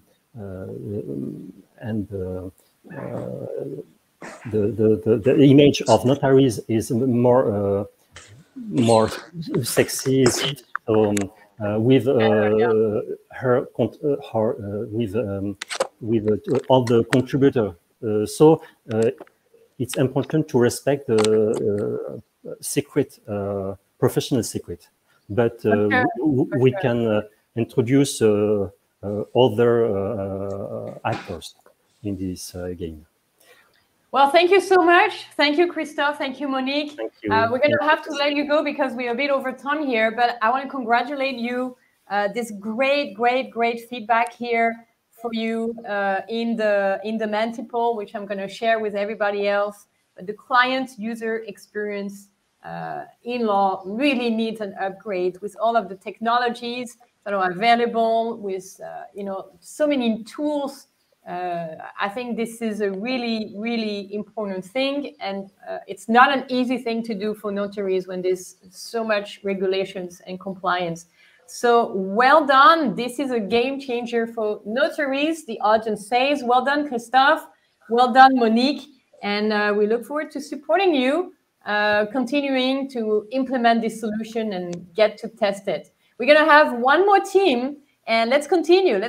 Stay engaged. I know we're over time, but look, this is once in a lifetime. I have never seen an event on legal design and gamification before. This is actually why we decided to put it together. So thank you once again, Christophe, and thank you, Monique. Really amazing. We have another team who's going to present about cryptocurrency. I'm going to bring them right away. I'm going to bring Sunashi, Vanessa, Cecilia. Welcome to the show. Thank you for being here. Vanessa, would you like to present yourself? Of course. Hello, everybody. I am Vanessa. I'm from Spain. I am a lawyer, a certified legal project manager. Nowadays, I work like a consultant into the field of legal innovation, also legal design.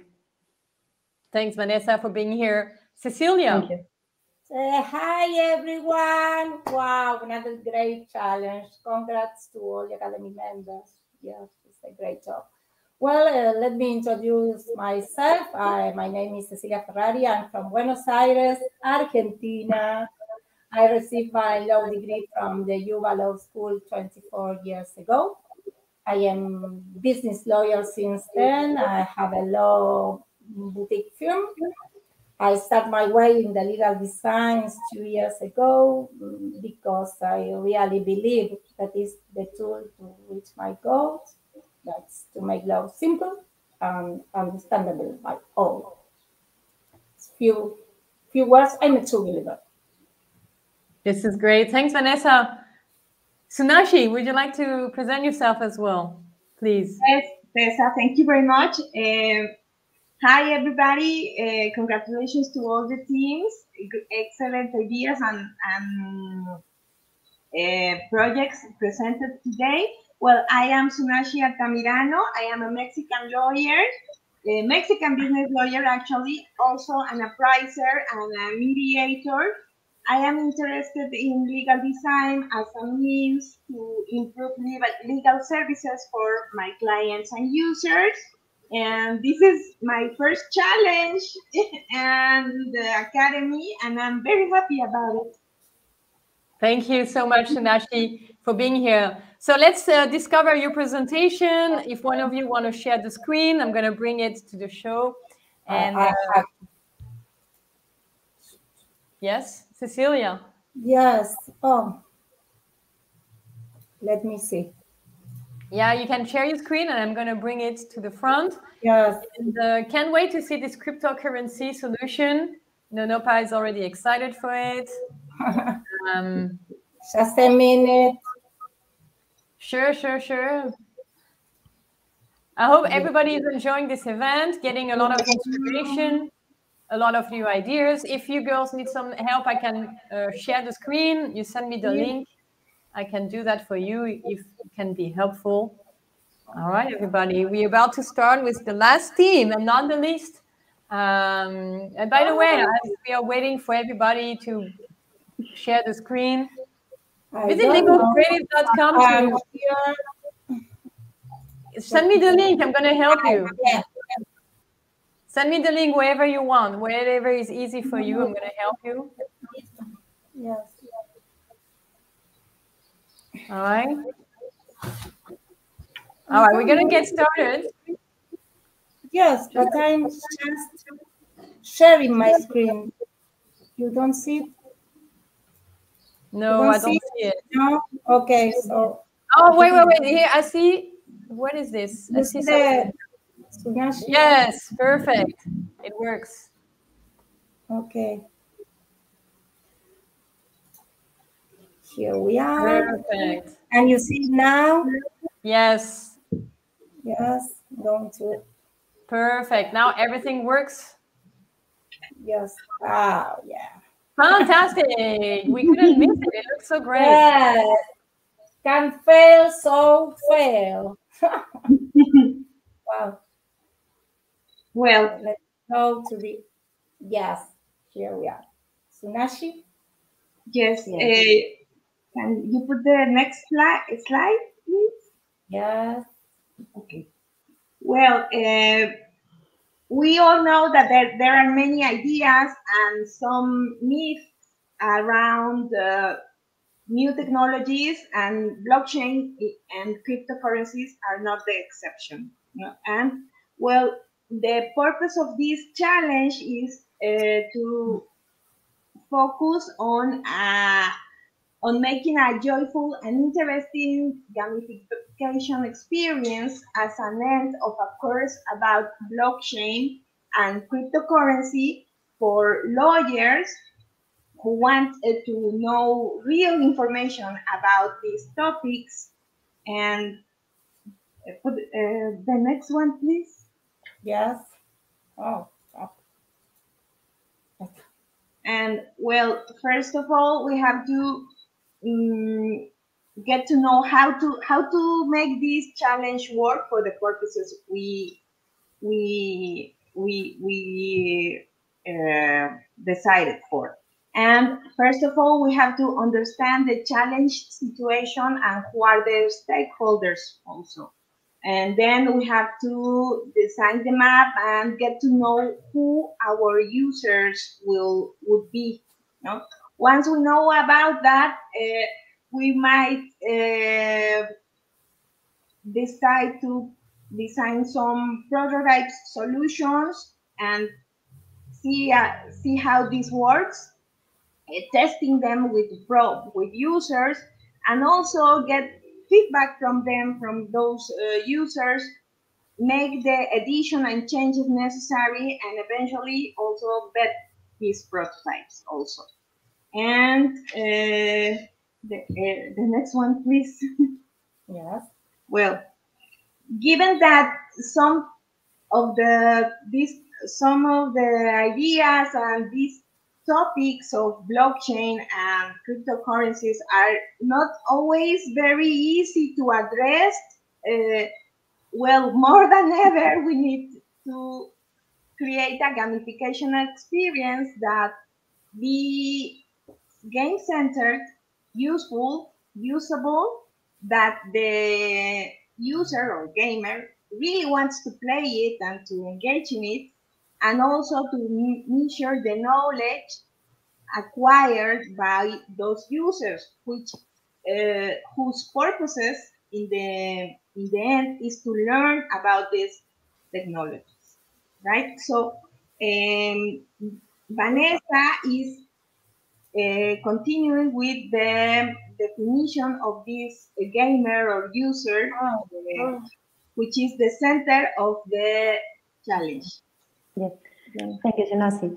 Like Sunasi said, one of the steps of our process was search of our user, in this case, our gamer.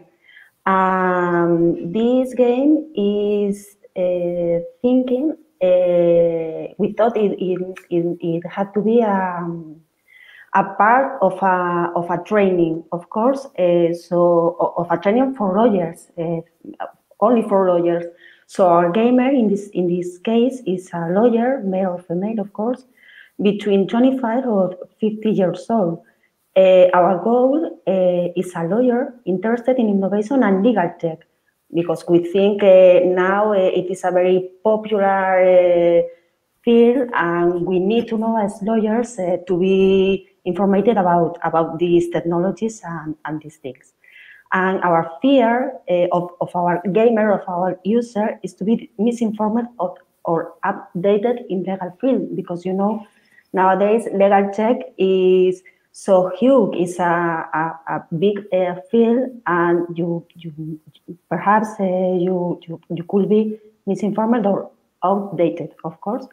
So if you can pass the next slide, please. Yes, these were some of the tools that we used. Of course, we have spoken a lot about social media.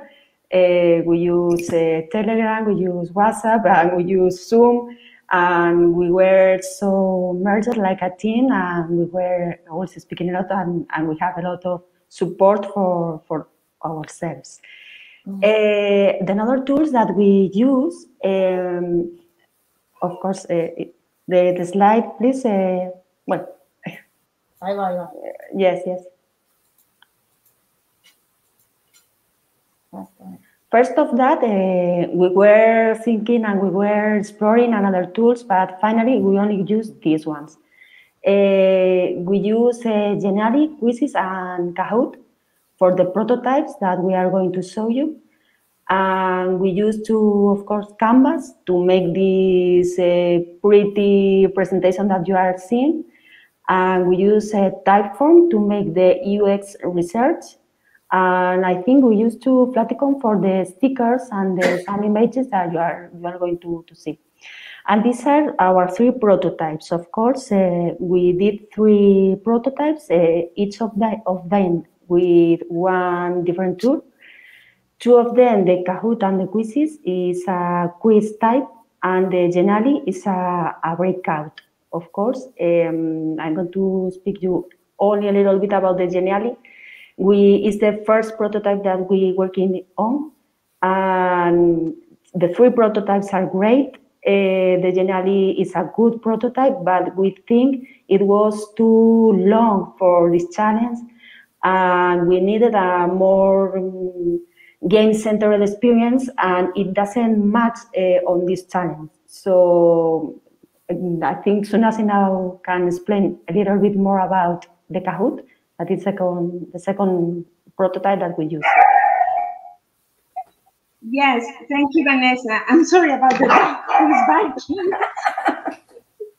Well, the Kahoot has a platform and a setting of questions and quizzes, and it's interactive, and it has also the possibility to put some pictures or animations such as GIF, and it gives you a score, which is kind of an incentive for the gamer, who wants to know more, to keep forward, to go forward. And well, in the testing process, some users said they liked it, but that they also get engaged with the animations, but sometimes they get distracted, they said, like that was kind of the things to improve of this prototype. Thank you. Well, the first prototype, we did it in Quizzes app.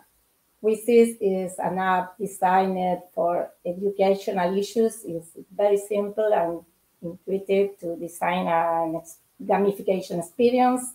You can use templates or you can create the game because you can upload images, icons, and even music. It's a very complete app. Well, then we test all the prototypes to get feedback from our potential users. The prototype made in Quizzes was the chosen one. With this result, we review it and make some changes and present it again for the final testing. To collect the data on the usability and usefulness of the game, we send a small survey to our testers. We did it through the Typeform app. The questions we are addressing to what they like of the game, what they don't like of the game, if they have suggestions to improve the gamification experience, and on the scale of 1 to 10, to indicate the possibility to replay the game. Yes, so the result was that 85% of our users will like the gamification experience. They consider it entertaining, useful to acquire knowledge. They will play it again and recommend it to the other users. The remaining 15% consider that it was not dynamic enough and would not play it again. So having finished our design process with the challenge of persuading that 15% to play it, and now we present you Ticket, a blockchain experience. So that's the next slide. Well, we took Ticket as the name of the game because in Greek mythology, Ticket was the goddess who personified destiny and fortune as the fate of a community group. Well, Ticket is a game of 20 questions, which can be customized on the login screen if you want it with sound or not, with memes or not. And I particularly like that this app, maybe I can take it to that. This app allows you to activate the function of reading aloud the questions and answers, thinking of people who have learning difficulties such as dyslexia, what makes it an integrating app, in my opinion. No? Well, it can be played alone or in group, sharing a code with the players you want to invite.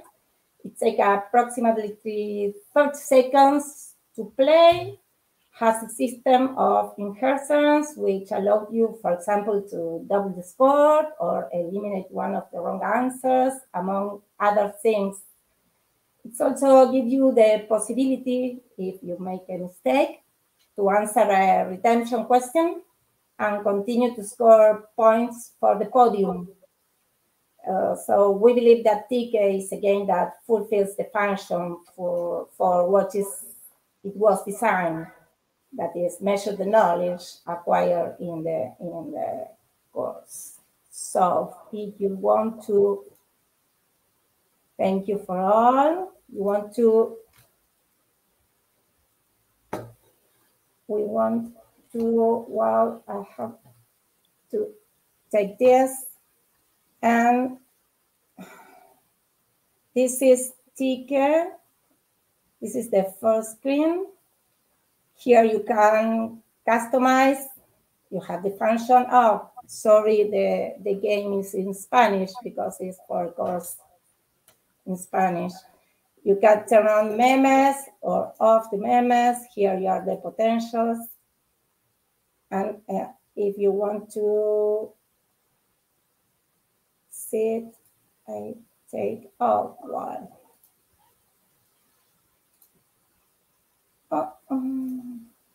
Well, of course, I don't know. The chat, the link. Yes. So, the link. It's in the chat. Can you share the link? Yeah, you have another link. Try again. Yes. So. All right, everybody. I think you guys can play the game. This is how you get to play the game. Here. Please go and let's play together. I'm actually on the board here waiting for participants to join. You can go to joinmyquiz.com and let's take a look. I have tested this game this week. I really enjoyed the experience. So give it a try. You go to joinmyquiz.com, and you put this code 205728. And I'm pretty sure you're going to be able to play the game. Let's take a look here if we can play together. You guys need to come so we can play. Joseph is here. This is so cool. Who else wants to join and play? Go to joinmyquiz.com and use this code. I'm going to try to paste this in the chat for you as well. Here. This is the link that you can click to join. We already have Stanley and Rudolph. We have players in the community. It's so nice to have you here. Let's take a look here if we can get this quiz started. If I keep sharing my screen, you're going to see the answers I'm going to put. So I don't know if it's really fair, but let's do it for everybody to see. I'm going to start this quiz.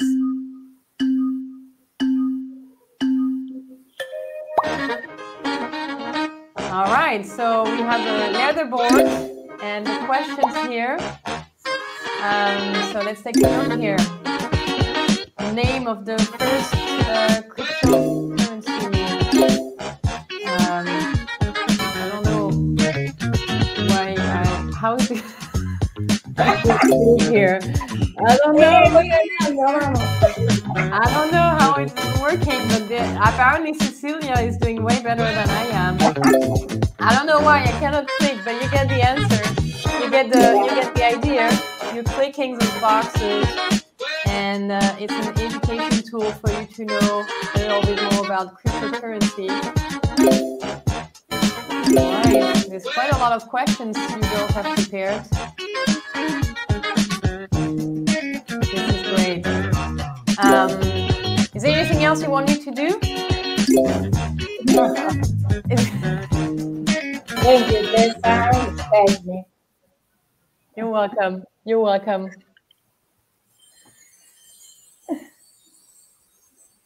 Wow. Who else is playing the game?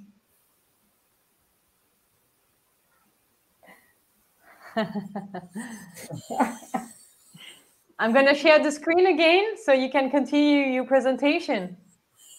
Okay. Yes, it's finished, Tessa. It's finished. Oh, it's finished. The presentation with the game. Yes. Oh, this is fantastic. Well, thank you so much for sharing your presentation today. Cryptocurrency. What did you guys think? What did you guys think about team number 5, the game on cryptocurrency? Let us know here. Give some feedback and insights. Xavier managed to play, even if he's not speaking Spanish. This is great. Nonopa loves the game too. How do you like it? How do you think it's going to be useful for you? I think this is a really cool game to get to know a little bit more about a topic that we hear a lot, but do we really know what it is all about? So you can give some feedback and additional ideas to Cecilia, Vanessa, and Sunashi by leaving your comments on this form. You go to menti.com. You put this code here, 58220318. You can use the QR code as well. And I see Xavier says the gamification is very good, which is really nice. Given I had a discussion with Xavier, and he mentioned to me he did not believe so much into gamification. Does it mean, Xavier, you have changed your mind? It's very dynamic. This is great. Thank you, everybody. Thank you for sharing your great work. Let's take a look here. Funny and intuitive. This is amazing. Very good game for crypto. Awesome and interactive. This is good. What else do we have here? So far, nothing to improve. Would you use this solution? Yes. This is great. Educating lawyers on blockchain is so huge and ripe for gamification. The game is awesome. I see that Xavier changed his mind today about gamification. This was the intention also for this event, is to show you what we can do when we think creatively about the law, right? This is great. Thank you for sharing. So we're gonna have some votes happening soon, but I just got a surprise. There is a unexpected team who got to enroll in the challenge, and they're gonna present something. And I have to say it's pretty amazing. So I thought let's have them present. It's about plain language. So before we show you this game for plain language, I want to congratulate Cecilia, Sunashi, and Vanessa for your work. And really well done. And if we can do anything to help, you count on us. Thanks again, Vanessa, Cecilia, Sunashi. So we have a surprise. We have a surprise team who decided to enroll in this challenge. They are members of the Academy. Olivia is going to come to the forefront. She's been a member of the Academy since, I believe that was 2018 or 19. I mean, we've known each other for quite some years now, Olivia. And we also have Bianca, who knows legal creatives very well because, well, she's the executive director for legal creatives in Brazil, so she knows what we do very well. And they started this challenge a few weeks ago, and then there was kind of a pause, and then they decided to come back in. So let's see what you have to present. I think, am I the one who's going to share the slides? Are you yes. Gonna do it? And so as I look for them, can you please maybe introduce yourself, Olivia, Bianca, say a little bit to the audience what you do, who you are. Hi, everybody. I'm Bianca, the Executive Director for Legal Creatives. And I'm very happy to be here and see all these amazing solutions you have created. It's very exciting. Bom dia, pessoal. Hi, everyone. Sou Olivia, do Brasil, em Cuiabá, Mato Grosso. I'm from Brazil, Cuiabá, Mato Grosso. I'm a lawyer and a legal designer and a facilitator. And we prepared something very nice. Right, Bianca? Yes, Tessa has the slides. She's going to share the screen soon. Yes, absolutely. So as I'm about to share, maybe you want to give a little bit of an intro? Yes, so the name of the game is Plain Language Planes. So, you know, it's important. We use gamification to get knowledge to stick. So oftentimes we forget as lawyers to know how to write in a plain way. So we created this game to have these rules stick to our brains. We have about 8 rules, and it's about 8 steps that the plane will have to catch the clouds in the right order. Well, sometimes it's just rules that we have created, but it doesn't have to necessarily be on that order. But the point of the game is to have you remember those rules. So.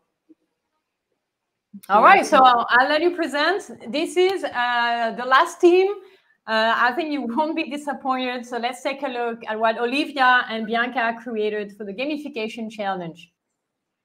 Yes, can go to the next slide. So we are the hosts, as we have introduced ourselves already. So thanks for being here. So the goal is to help players develop new skills, helping players develop new knowledge, and reinforce resisting ones. Next slide, please. We have players here. We have created some personas, but it's for lawyers and service providers in the public service, providers who want to communicate better with their end users using plain language. Next slide. So are you ready? Let's go and play soon. We have sent you a link to the game. Tessa, I have sent you to WhatsApp if you want to share with people here. Yeah, absolutely. I would love to share it. So just share a second. I'm going to share it here. Maybe the link. I'm not sure I have the link. Can you share it? I have here there's something here you have shared. I'm going to share this. It's the link, and you can share the screen with the rules of the game. We have about 1 to 8. So just put the rules on the screen, and then send the link to the players so we can play together.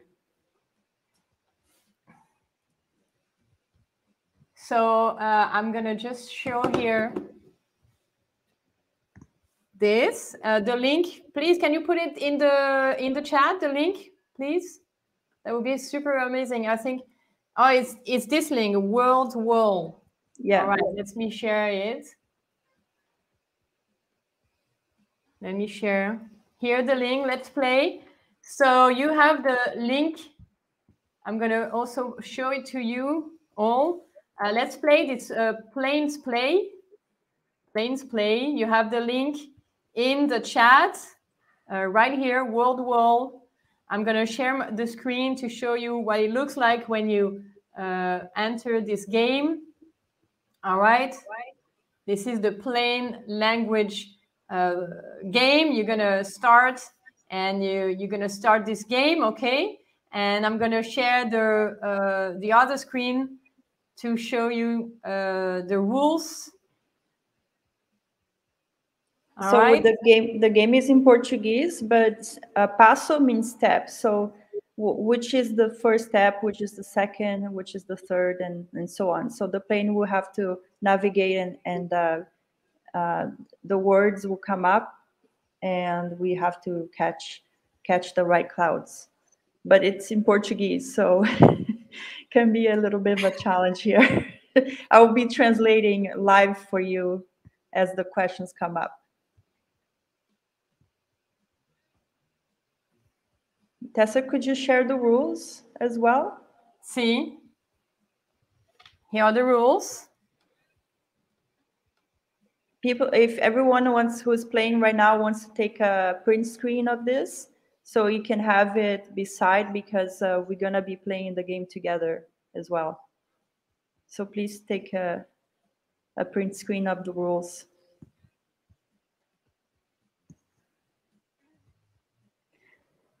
All right, so let's play together. You're gonna help me here. Tessa, would you mind putting the link live so we can? Everybody has taken a print screen, and we're gonna play together. All right, let's do it.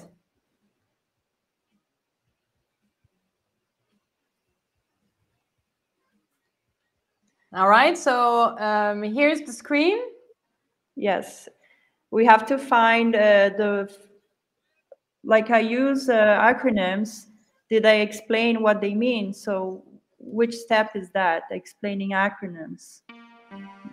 Well, apparently it's not the 4 steps. Apparently that was not the right thing to do. When I use acronyms, did I explain what they mean? Which step is that in the sheet that we have taken a print screen? Can anyone help me here? Don't make too many mistakes, you're gonna die. Yeah, I'm already... There's not that one, it's not that one. So obviously I need to improve my plain language skills, right? and the point is that this gamification is to get a content fixed in your mind. You know, you already know it, or you just learned it and you forgot something. So you need to play it to remember, to fix this content, and to get better on plain language. All right, this is great. Thank you so much for this presentation. Would you like me to share the slides again? Sure. We haven't finalized everything, so. All right. So here we have the games. And this is it, right? This is it, I think. If I look and at just to explain, like, the games can be pretty simple. We use Olivia built this game actually, and she used WordWallNet, and it's pretty self-explanatory. So it doesn't have to be a huge production. We create a lot of different little games like this that can just help people remember the information. And you know, doing with your body. The chances are it's a lot higher. It's probably 80% retention instead of 10% of reading after 3 days. So it is an amazing way to teach your personnel and help us remember the hard information. We can create games for us as well to help remember and study for our tests, which I have already done in the past, and it works really well. All right, everybody. Sounds really fantastic. So let's take a look here at the feedback from the live viewers. What did you think about this solution? Did you like it? Maybe you know, what did you think about it? Do you think it has some potential? Let us know a little bit in the chat. I see. You have learned that you may not want to be a pilot, or you should. Maybe you shouldn't be a pilot, Joseph. This is funny. This is great. This is funny. Yeah. So let me just go and maybe let's have the votes for the solutions. But maybe before, Bianca, would you like to say a few words so I can get things organized here in the back end? That would be fantastic. Yes, so I really appreciate the effort of everybody here. The team did, and it's just an amazing way to see how you take the information that we teach here, legal creators, and you transform into a really amazing and relevant solution to the market. So it warms my heart, and it makes me very, very happy to. And what's gonna make us even more happier is when is actually going to change. We want to change society with this. We want to make law more accessible.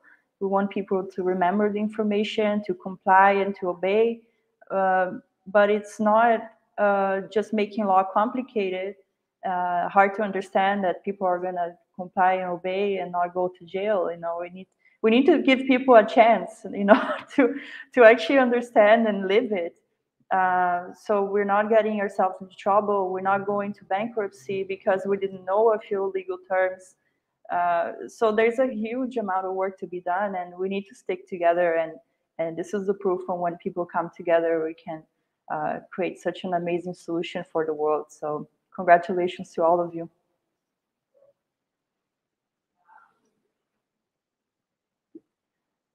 You're on mute, Tessa. Yeah, absolutely. This is so fantastic. You said everything so well. We're gonna have some votes here. Planes and Law, no passes. Stanley loves the Top Gun concept. Absolutely. So we have 6 teams. I'm gonna share the link for you to vote for the solutions you believe to be the most promising. It will be fantastic because there will be a winner. And I think Bianca has prepared something for the winner. So we're going to share it after. All right. So let me share here for you the Menti link, the last one, officially the last one for today. Olivia, I'll see you in just a moment. I think you're going to come back, and Bianca as well going to come back later. So here's the link for you to vote. This is important for us to know what solution you believe to be really promising. You have one vote only, 6 solutions, 6 teams. They've worked really hard for this. They've also learned a lot by doing so. Some of them have even tested the solution with users, which is really fantastic. As you vote for the solution, you have some other questions as well about what you have learned today. How did you like this experience? I hope I just had everything there. Yeah, I had everything there. Every team is there. This is great. So what did you learn today? And a few words about how you're feeling about what's possible with legal design. So I see we have some votes entering here. Let me just give you some more time to vote. I'm going to share the screen so you can see it as well. All right. Let me share the screen and show you. Please enter your votes. You have 1 vote, 6 teams, 6 solutions. Bianca, do you want to talk a little bit about the prize for the winner? Is it possible for you to do so? I'm going to bring you to the show. So in the meantime, we can have the people vote. So we have designed some special T-shirts.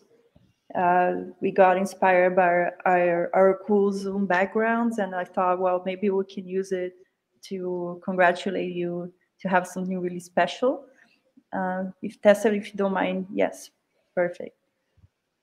So we got inspired that I'll just explain a bit my creative process here. So this is I just thought of taking photos of nature and then having done with our nice arrow here, and the logo background of the galactic T-shirts here with a nice, cool, realistic as well, realistic thunderbolt. And we have a bit of a connecting galaxy thunderbolt with the logo in the back. This is great. So we're going to ship you the galactic T-shirts to the winning team. So thanks so much, Bianca, for creating those arts yourself. Really nice. I really like this one, I have to say. Let's take a look at the poll and see who is going to be the winning team. So I'm going to give 1 minute for you all to finish your votes. Let's see here. Let's see what we have in the poll. Just stay with me. I'm here. All right, just a second. I'm gonna have to find a mentee to disclose who is the winning team. Who do you think is gonna win? Let me know in the chat. Let me know in the chat who do you think is gonna win the galactic T-shirts. Let's see here. All right, I'm going to give 1 minute, the countdown, 1 minute to finish your votes. All right, you have the link here in the chat. You have 45 seconds. Go and vote now.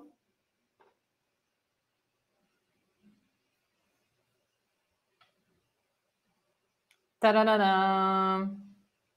And while you're voting, let me put this video just so we're waiting for everybody to vote. I'm just going to put the video as we wait for the votes.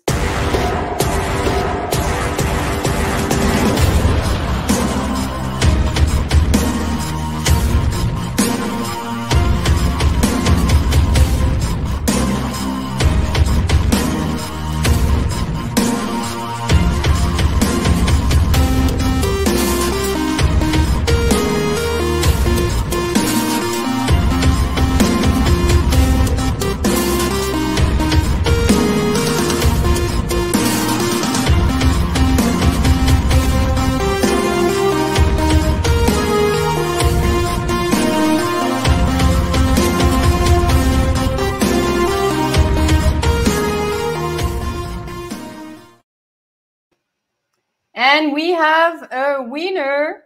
Let's take a look at the winning team. The winning team is the cryptocurrency games. Well done. This is Vanessa, Sunashi, and Cecilia. So nice. Please, you can come back to the studio if you would like to share a few words. Well done for this great work on the crypto game. This is so amazing that you have been able to put this together in less than 8 weeks.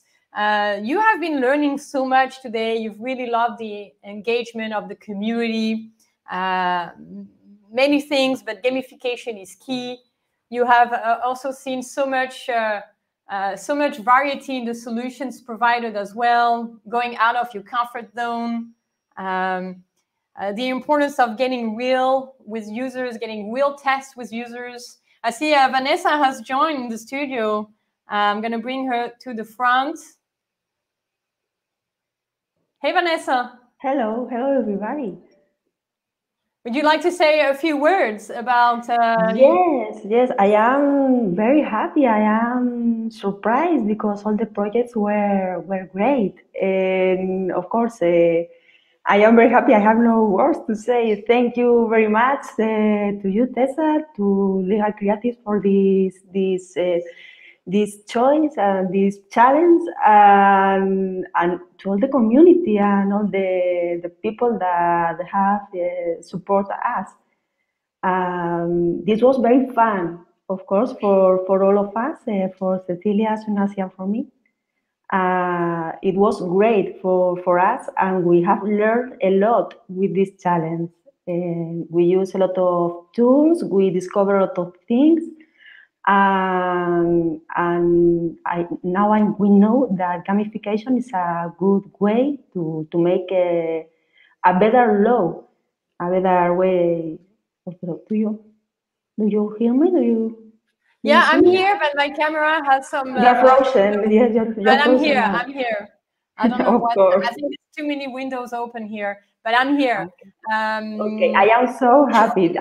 This Saturday I'm going to cheers, of course. Oh, I think Sunashi is in the studio as well. Hi. And Cecilia. Hi, everybody. This was really a I surprise. Come on! Wow, girls, this is our song. Chicas, I want my t-shirt. Ay, ay, ay. Bueno, qué sorpresa, chicas, qué bueno. Sí, sí. Qué gusto. Sí, sí. Perdón, un poquito en español para relajar. Sí. Solo un poquito, sí. Solo un poquito. Sí. I was saying to Tessa that it is a great notice, but the lesson that I have is we had a lot of fun these last weeks. Yes. We work like a team, and of course we had a lot of fun making this challenge, Tessa. A lot of fun. This is It's great. like the World Cup for me.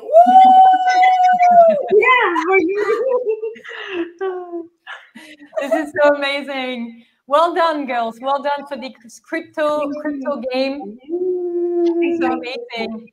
I think this is so amazing that you have been able to do this all together.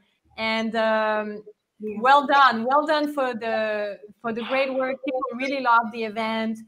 Feel excited, inspired, happy, amused, energized, proud. It's innovative. It's hopeful. Well done to everybody. By the way, if people want to come back to the studio, especially Marina, I think you have something to share. Marina, if you want to come back to the studio, Olivia and Bianca, because we have one last thing to share with you all. So please stay with us. Keep sharing this event. We're having so much fun in this community. As you can see, this is like the World Cup for legal design. This is so true. Law can be really fun. Well done, girls. Marina has joined. Olivia is here. Bianca is there. So this is so cool. You're gonna receive the Galactic T-shirt. Vanessa, Cecilia, Sunashi. And we hope to see you in the next challenge, because we keep doing this challenge. For those of you who are watching and would like to be a part of this and participate and learn and do stuff, that's what we do at Legal Creatives. We are running an online academy where we are teaching you legal design mindset, innovation, methodologies, giving you the tools and the techniques you need. So feel free to join the Legal Design World Cup. As Nonopa says, it's been a pleasure to have you all here together. We have one last thing to share. So let's hear a little bit about Bianca, Olivia, and Marina. Thank you again, Vanessa. Congratulations. Felicitaciones. Thank you, Cecilia, as well. Thank you. Thank you. So let's hear from the last surprise of the day with Marina as well. Is going to be there. Marina, we have not seen you on the live. Maybe you want to present yourself as well.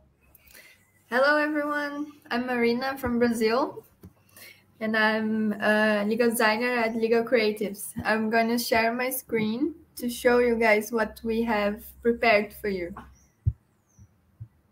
Let me just...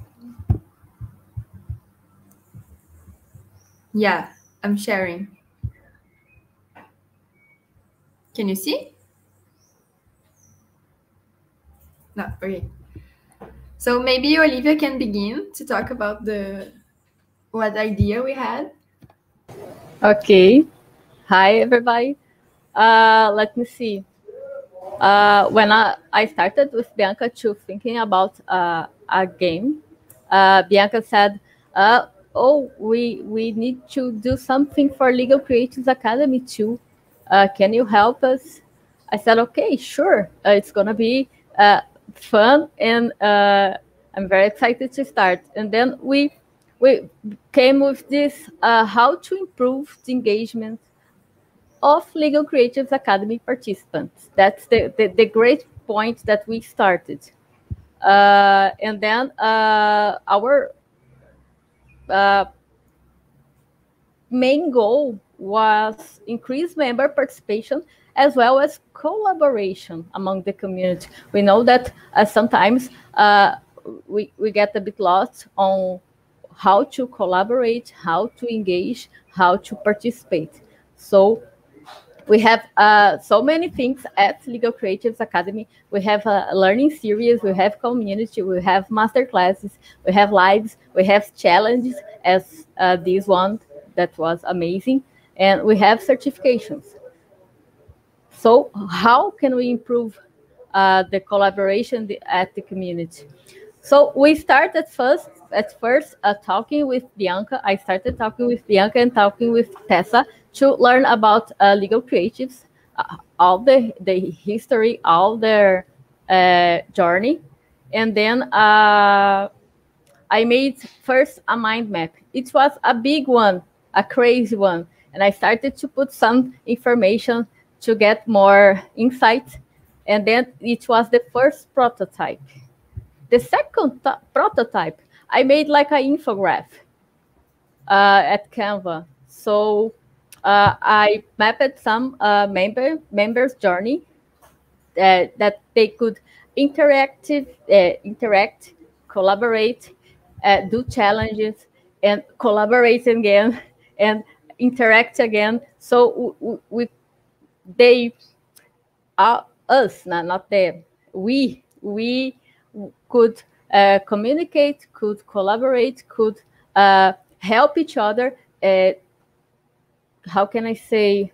Be more active at the community. This was the first prototype, but it was not so good. So Marina came with the third prototype. Marina. So we started thinking how we could implement this in the Legal Creatives Academy. So we got to think about how we could do with the technical issues, like how people can really gain their points and how can we really make this work. So we created this landing page in the Legal Creatives page, website actually. And then we start thinking about that they could, the members can win spark coins when they do like write in the newsletter, finish the any academy challenge. And then we could see that we had like a journey that depending on the amount of sparking coins they had, they could advance. So we also tested this on the last masterclass. Tessa tested for us, and we did this really quick user test so people could see what we've done, and we got the members enjoy it. They said that they would use. We only got one tester that said he wouldn't use, but I mean, we still need to evolve and test more. And the question is if they would enjoy more. Exactly. Yeah. In the prototyping class we did. Yeah, this is great, Marina. And people really liked the learning journey and the spark coins. I guess this was really great. And they said that they liked that. It was engaging, and they would like to be able to click on the spark coins to get more info. So we saw that we had to really work on the integration with the website. We needed to improve more, do more user tests, understand what was the difficulties. And now maybe we want to show you guys our fourth prototype, and we want to test with you right now. So if you want to, we will share the link in the comments, I guess. Yes, Tessa shared the link for us, and you can test it right now to see what do you think. This is our fourth prototype, and we improved a little bit. So if someone else wants to talk anything. Yes, I would like to just mention a few words. This week we had a class inside the Lego Creatives Academy on the topic of rapid testing and quick reporting using a new tool that is a really pro tool for user test. And we needed an example for the class, and we just took the Lego Creatives new Spark coin system to test it. And we have quickly iterated it with the time that we had. And this is the new iteration. So please let us know using the Maze link what you think about this. Is this something that you think would make you join Lego Creatives Academy? If you're not yet a member, you have many arguments now to join, because you have seen what's possible when we use this methodology in action. But maybe if you're already a member, do you think this is going to help make a better experience for you? Is this going to help you be more motivated, collaborate with others? So I'm going to take a look here at the project. Let's see a little bit if we have. We don't have any answers yet, so maybe we need to just share the link again. Maybe I'm going to show you here how it looks like. Also, the reason for you, we have 4 answers now. This is great. The reason for you also to do this test is to see what it's like to actually be a user and do a test. In legal design, you need to do those tests. They are really, really important for you to validate your hypothesis. I was so happy and proud to see today that so many of the teams actually did use a test. Until you test, you never know for sure if you are on the right track.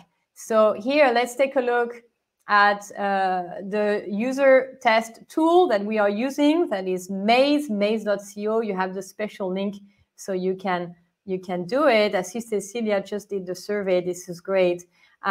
This is how you get to test. Give us some feedback. Do you think this is, how do you like it? You can tell us whatever is your answer and then click continue. Do you think this would increase member participation and collaboration? Whatever is your answer, you can put it there. What do you like the most about this? Do you like the Spark coins that you will be able to actually change to get access to exclusive content and products, whether they are digital products or physical products like the Galactic t-shirts. Do you like the milestones? Do you like to be rewarded? The journey, the activities? This is, again, whatever is good for you, and add your comments and here, whatever it is, and any ideas to improve this, you can let us know at the end as well. You email so we can show you the final version when it is ready. So this is the user test tool we've been teaching this week inside the Academy, and we decided to use it again today to share with you a little bit, and to let's take a look now at the answers. Let's take a look at the answers here. So we're gonna show you the answers because we have nothing to hide. So let's take a look here. Let's take a look.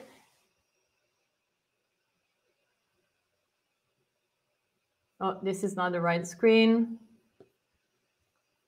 All right, thanks for participating to this survey. Just a second. I'm gonna share here. All right, let's take a look here.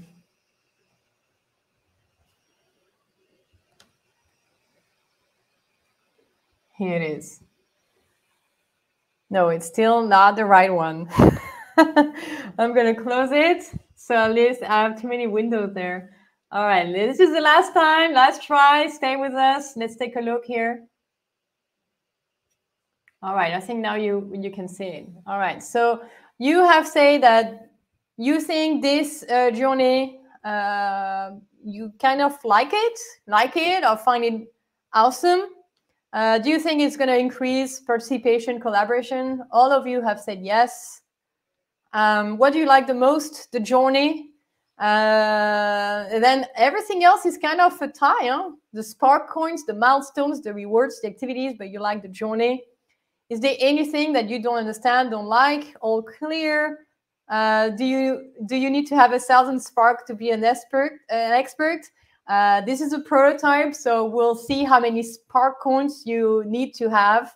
But that's the idea. The idea is for you to be able to, yes, become an expert, but also be rewarded for each milestones on the path to becoming an expert. And the challenge is one of the most important milestones. So all of you who have been a member of this challenge, you already have completed a big milestone that takes you to becoming an expert, because you cannot be expert if you don't practice legal design. You have to practice it. And this is why we are putting those challenges for you to experience, to experiment, to learn, and to grow so you can become an expert. Here are some additional ideas, member dashboards, maybe want to use it to give an opinion. This is great. This is great. So pretty awesome. I want to congratulate the team for doing this work over the past few days and weeks. It's a lot of work to do this kind of thing, whether you are redesigning a learning journey, redesigning a compliance training, designing a new tool to help people understand the compliance, cryptocurrencies. And I was so happy to see all of you share today. And so for the final words, I know we have some live attendees, some live members. If you would like to just come to this studio to say bye, that would be fantastic. I would love to have you in the studio. The ones who presented it today, make sure to come back so we can say the goodbyes. And if you are an attendee and you would like to say a few words, you can also join in the studio. But you need to let me know in the chat right now so I can send you the secret link to join the studio. Final words, and then I'm going to bring everybody back. Thank you, Olivia, for this really, really hard work, Marina and Bianca. And yeah, a few last words. Congratulations once again to all of the teams. Thank you to all of the live attendees who got to participate. We went way over time, but I think it was worth it. This is really special to be able to learn from the inside out of Lego design. And I want to thank everybody who was a part of this event, the ones who presented, the ones who interacted, the ones who shared, gave feedback. Lego Creative is about community. It's about helping each other grow and supporting each other on this journey. So I was so excited and so happy to see you all being a part of this. I see Cecilia is joining us for the goodbyes. Nice to have you again, Cecilia. I see Christophe is still. Hi, this is great. I see Christophe is here as well. Rina, nice to meet all of the live attendees. We went way over time, but I think it was Viva Argentina! special to be able to learn from the inside out. I feel messy. Congratulations. We are actually. The ones who presented, the ones who interacted. I can hear some audio. I think someone is watching the live stream. You can close the live stream window.